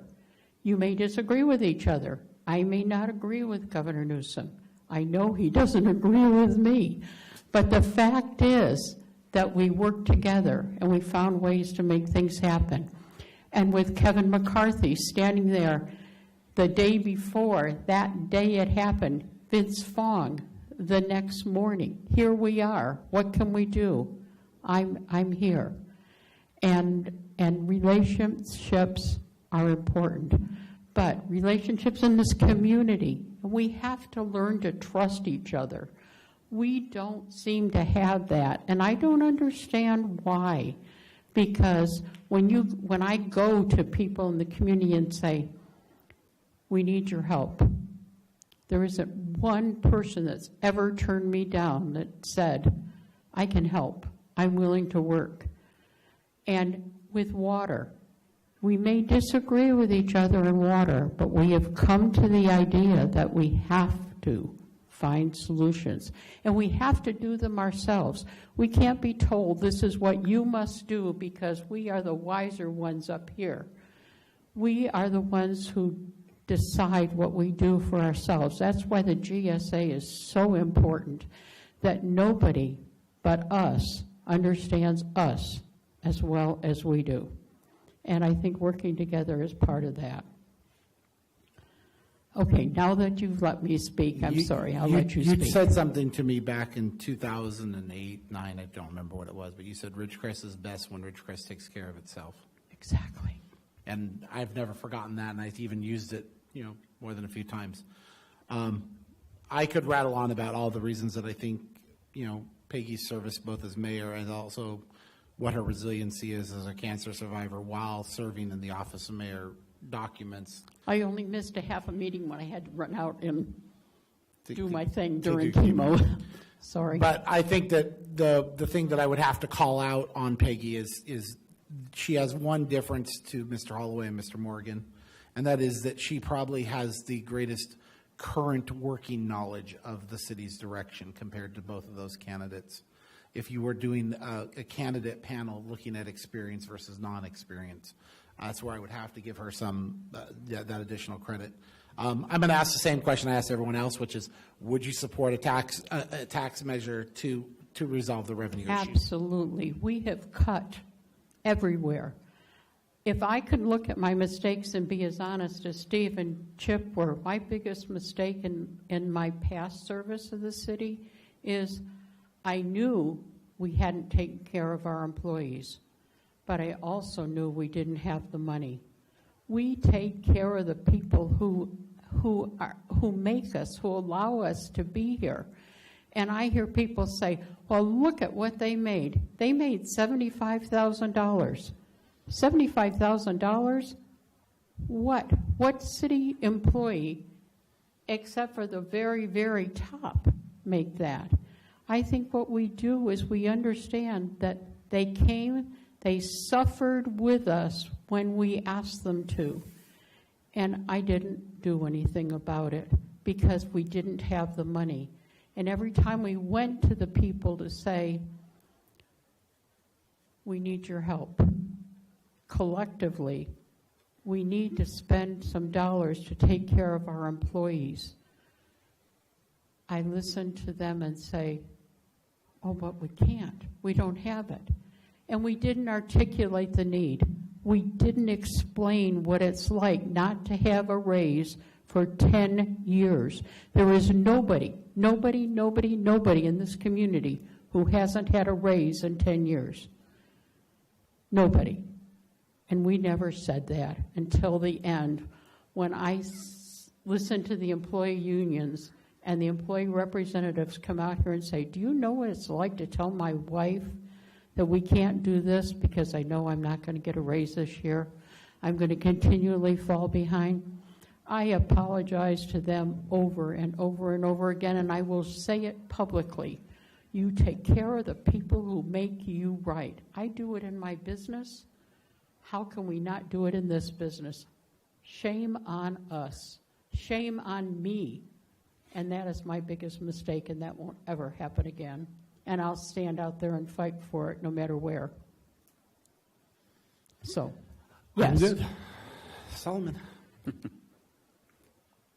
Ms. Breeden. Sir. Thank you very much for your service. I have known you as many years as I lived in Ridgecrest, I think. So you are involved in the community all the time. You gave your time, you gave your evenings, you gave your weekends, and you gave your money for many organizations. I really appreciate that. In your opening monologue, you mentioned about your health problems. I mean, in my business, I don't discriminate anybody because of age or health, so that's wrong. So no matter what your health is, you have served this community, you attended every meeting, not only the Planning Commission, the City Council, Finance Committee, name any meeting, you are there, so we really appreciate that. So your health is not an issue, so I just want to make sure. Thank you. One question, Ms. Breeden. So I have known you since you were elected as mayor 6 years back. At that time, you were very enthusiastic about annexation. So that has watered down. So what were the reasons? I think one of the reasons is because we needed the political support of our elected representatives to annex that. I had gone to Supervisor Gleason and I said, Mick, this is what I'm looking at. How can we do this where we don't have to pay you for taking that? So what if we annex on this side of 395, go down China Lake Boulevard, annex on this side of 395, and develop that, and you keep the other side of 395, and therefore you benefit from those. Now I had done this when Dennis Spear was city manager, and I asked, can we make that kind of a deal? Can we talk about that philosophically and see if we can make it happen politically? And so we had the county support for that at that time. We went to LAFCO. LAFCO said, yeah, let's talk about it, let's do it. But we also wanted the support of all of our other elected representatives, both from the state and the feds. And we were fighting the casino issue at that time, and everybody wanted to back away. And instead of, and I thank them for their willingness to listen to us. I don't like their idea when they didn't support us on that by bringing it further. So we said, okay, this is still going to be there. We're not going to make this money. We're annexing not for today, but for tomorrow. And so in doing that, the annexation now, because whether the casino is an issue or not, I will be the same with, I've forgotten which one of the persons who said they weren't terribly interested in going through this thing again when we made the extension, because we gave the extension to the tribe because in my opinion, because COVID impacted their ability to get money. And so, okay, we'll recover from COVID and then let's go ahead and try to do it. And if we can make it happen, that's great. Now, with the annexation, I'm strongly in favor of it. One of the first things I wanted to do right after I was elected is we have to grow that way where we can grow economically. Not for today, We're not going to see much from that today, but we will see it for the future. And councils in the future will say, thank goodness for the city who saw the vision and the wisdom in doing that. Just like we thank previous councils for so many things that they've done. Thank you, So ma'am. that's where I am. Okay. I have no questions, Peggy. I I would think that I think I know exactly where you're coming from, and everybody echoes it. You've heard it all night. Do appreciate your service and everything you've done before. Thank you, Kyle. I appreciate yours too. Thank you. Has everybody asked their questions? Everybody has asked questions. So at this point, I'd like to speak. Yep, go ahead. Okay, I'm done. You're done. Okay, thank you. Mr. Heyman would now like to speak. So I'm really grateful to everybody being here tonight. In my mind, there's 5 primary issues that we face in this city. Water, employee compensation, which Peggy Breeden elaborately explained, and I think in a prioritizing of it, it ranks right up there in the top of our issues that we need to address in this city. But water is our biggest one. We got the wastewater treatment plant, and then I'd put employee compensation in there. We've got a fire issue coming, and we've got the pool. I want to say Peggy Breeden is a uniter. She is someone that has checked most of the boxes on this application. I don't think there's another individual here that can step into the position and take off running and from the start. Not only that, she will provide guidance, experience, wisdom, knowledge, all those things back to the council. And at this point, I'd like to nominate her to fill this position on the city council. To clarify nomination, you're making a motion for the appointment of Peggy Breeden, is that Excuse correct? me, I'm making a motion to appoint Peggy Breeden to the vacant position on the city council. Second. Okay, so there's a first and second. Now it's discussion. Okay. Is that, am I following it to the letter? You may have a discussion, yes. Okay. You are good. Discussion. I know you want to say something, Kyle, so I wanted to say something. Maybe we talked about the candidates before we just went ahead and made a motion, but one's on the floor and it's seconded, so here we are. That's exactly where we are. Is we are first and second, and it's an opportunity for discussion. Is there any discussion? Yeah, I would say that when and I don't know, this isn't going to sway the rest of you guys sitting at this table, but we've talked all night about the people who have experience. That's not lost on me. It is good, solid experience. We'll appreciate it. We wouldn't be here, like you said, Peggy, we wouldn't be here if it wasn't for them. Some of their good decisions. Even if they made mistakes in the past, we see where that's built to where we are. Okay, but that doesn't mean we can't look to somebody else. I mean, this is a 2-year appointment. 2-year appointment's a long time. I was appointed for 8-9 months. I was up to speed in a couple of months, and I've relied, of course, on staff like we all do.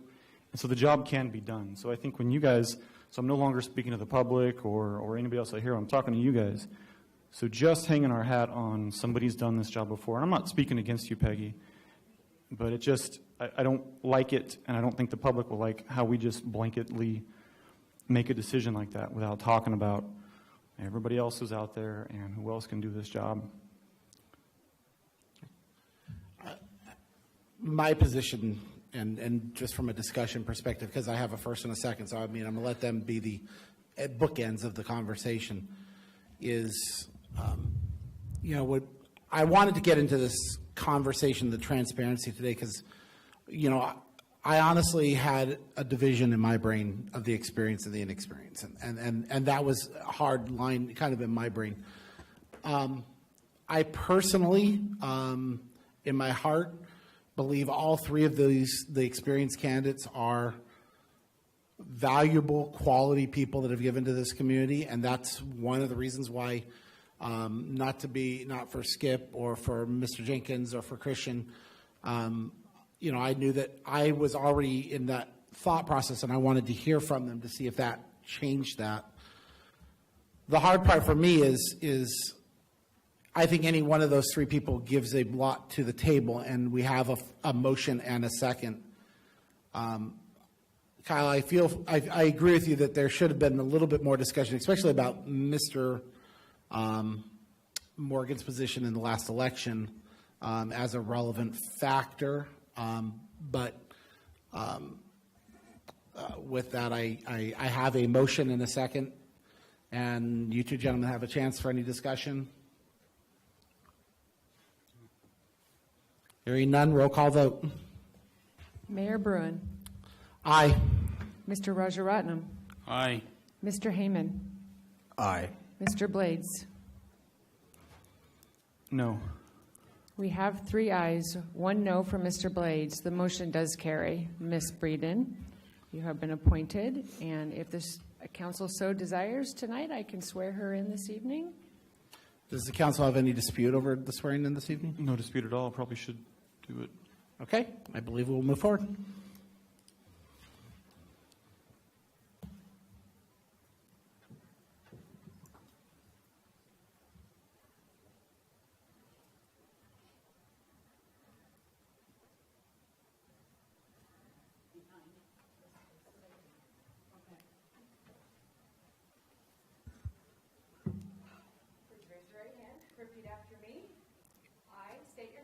I, Peggy Breeden, do solemnly affirm that I will support and defend that I will support and defend the Constitution of the United States the Constitution of the United States and the Constitution of the State of California and the Constitution of the State of California against all enemies, foreign and domestic, against all enemies, foreign and domestic, and that I will bear true faith and allegiance that I will bear true faith and allegiance to the Constitution of the United States to the Constitution of the United States and the Constitution of the State of California, and the Constitution of the State of California, that I take this obligation freely that I take this obligation freely without any mental reservation without any mental reservations or purpose of evasion, or purpose of evasion, and that I will well and faithfully and that I will well and faithfully discharge the duties on which I'm about to enter. Thank you. May I say something, council? Sure, once you come up. Can I say it from Sure, here? once you come up here and when we do closing mayor and council comments.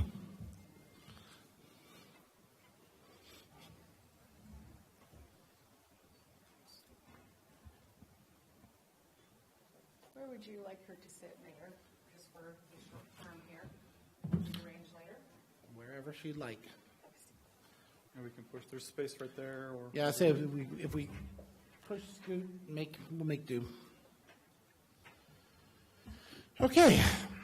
With that completed, the next item on our agenda is mayor and council comments. We'll go ahead and let you speak your piece. When we appointed, and the council, and I was a part of that council at that time, appointed when we appointed Kyle, there were 17 candidates. I wrote every one of them afterwards and said, thank you for doing this. Please continue to participate. There are committees, there are volunteer assignments, there's organizations in the community that need you. And one of the best examples of those people was this gentleman who followed up with that. Some of them didn't. I encourage all of you, please volunteer, continue to work, continue to come to meetings, continue to sit on committees, or just come and learn, because you don't always start at the top. Sometimes you need to start in the middle. Sometimes you need to start at the bottom. But please continue to show up and grow, because there's an election in 2 years. Well, a year and how many months? There's going to be another election, and you need to be involved. Say what you think. Help us grow. Be better than we are today, because if we don't grow, we fall backwards. We need your help, and I thank you all for what you did, and I hope you continue to support this city and do whatever you can to make it even better. So thank you. Thank you. Solomon? No, okay. No comments? Kyle, no? I just want to thank the council for their time and effort to go through this process, because and I'm not speaking for them, but I can tell you it's not an easy process, and I know that everyone up on this dais tonight has a heavy head over this, and I appreciate everybody coming tonight, and want to thank everyone for being part of the process, so thanks. Okay. Thank you, Doc. I want to thank the public for enduring a 3.5-hour meeting. I promise I'm not wanting those type of meetings, but I think we did our very best to be as transparent in the communication with the candidates as we possibly could, and transparent in our own thoughts individually. I think, welcome Thank back. I had to put the pause in there with the back. You're not the mayor. Vicky is not the mayor. Yeah. Huh? Yeah. She has to be reminded. She will be. Don't worry. I'm going to have to be reminded. You know how hard it is to say Bruin instead of Breeden, and now I'm going to have to be ours. say Mayor Bruin. Yeah. The only thing I wanted to reiterate was, if you had not heard, we are again doing a quality of life walkthrough site visit at the Penny Pool site on Saturday at 1 p.m. Just a reminder that we'd love to have the community come out and see the plans that they have been working on. We're very excited about that. And lastly, I mentioned the word revenue over and over again, and there's a reason behind that tonight. We have a great big beautiful tomorrow looking at us right now. If you remember the Walt Disney song, and it's going to take us as a community agreeing to help move that forward, and that's why I reiterated so many times. With that, no other comments. I will adjourn the meeting at 8:56 p.m. Thank you, public, for coming back and joining us in council chambers, and we look forward to seeing you next Wednesday.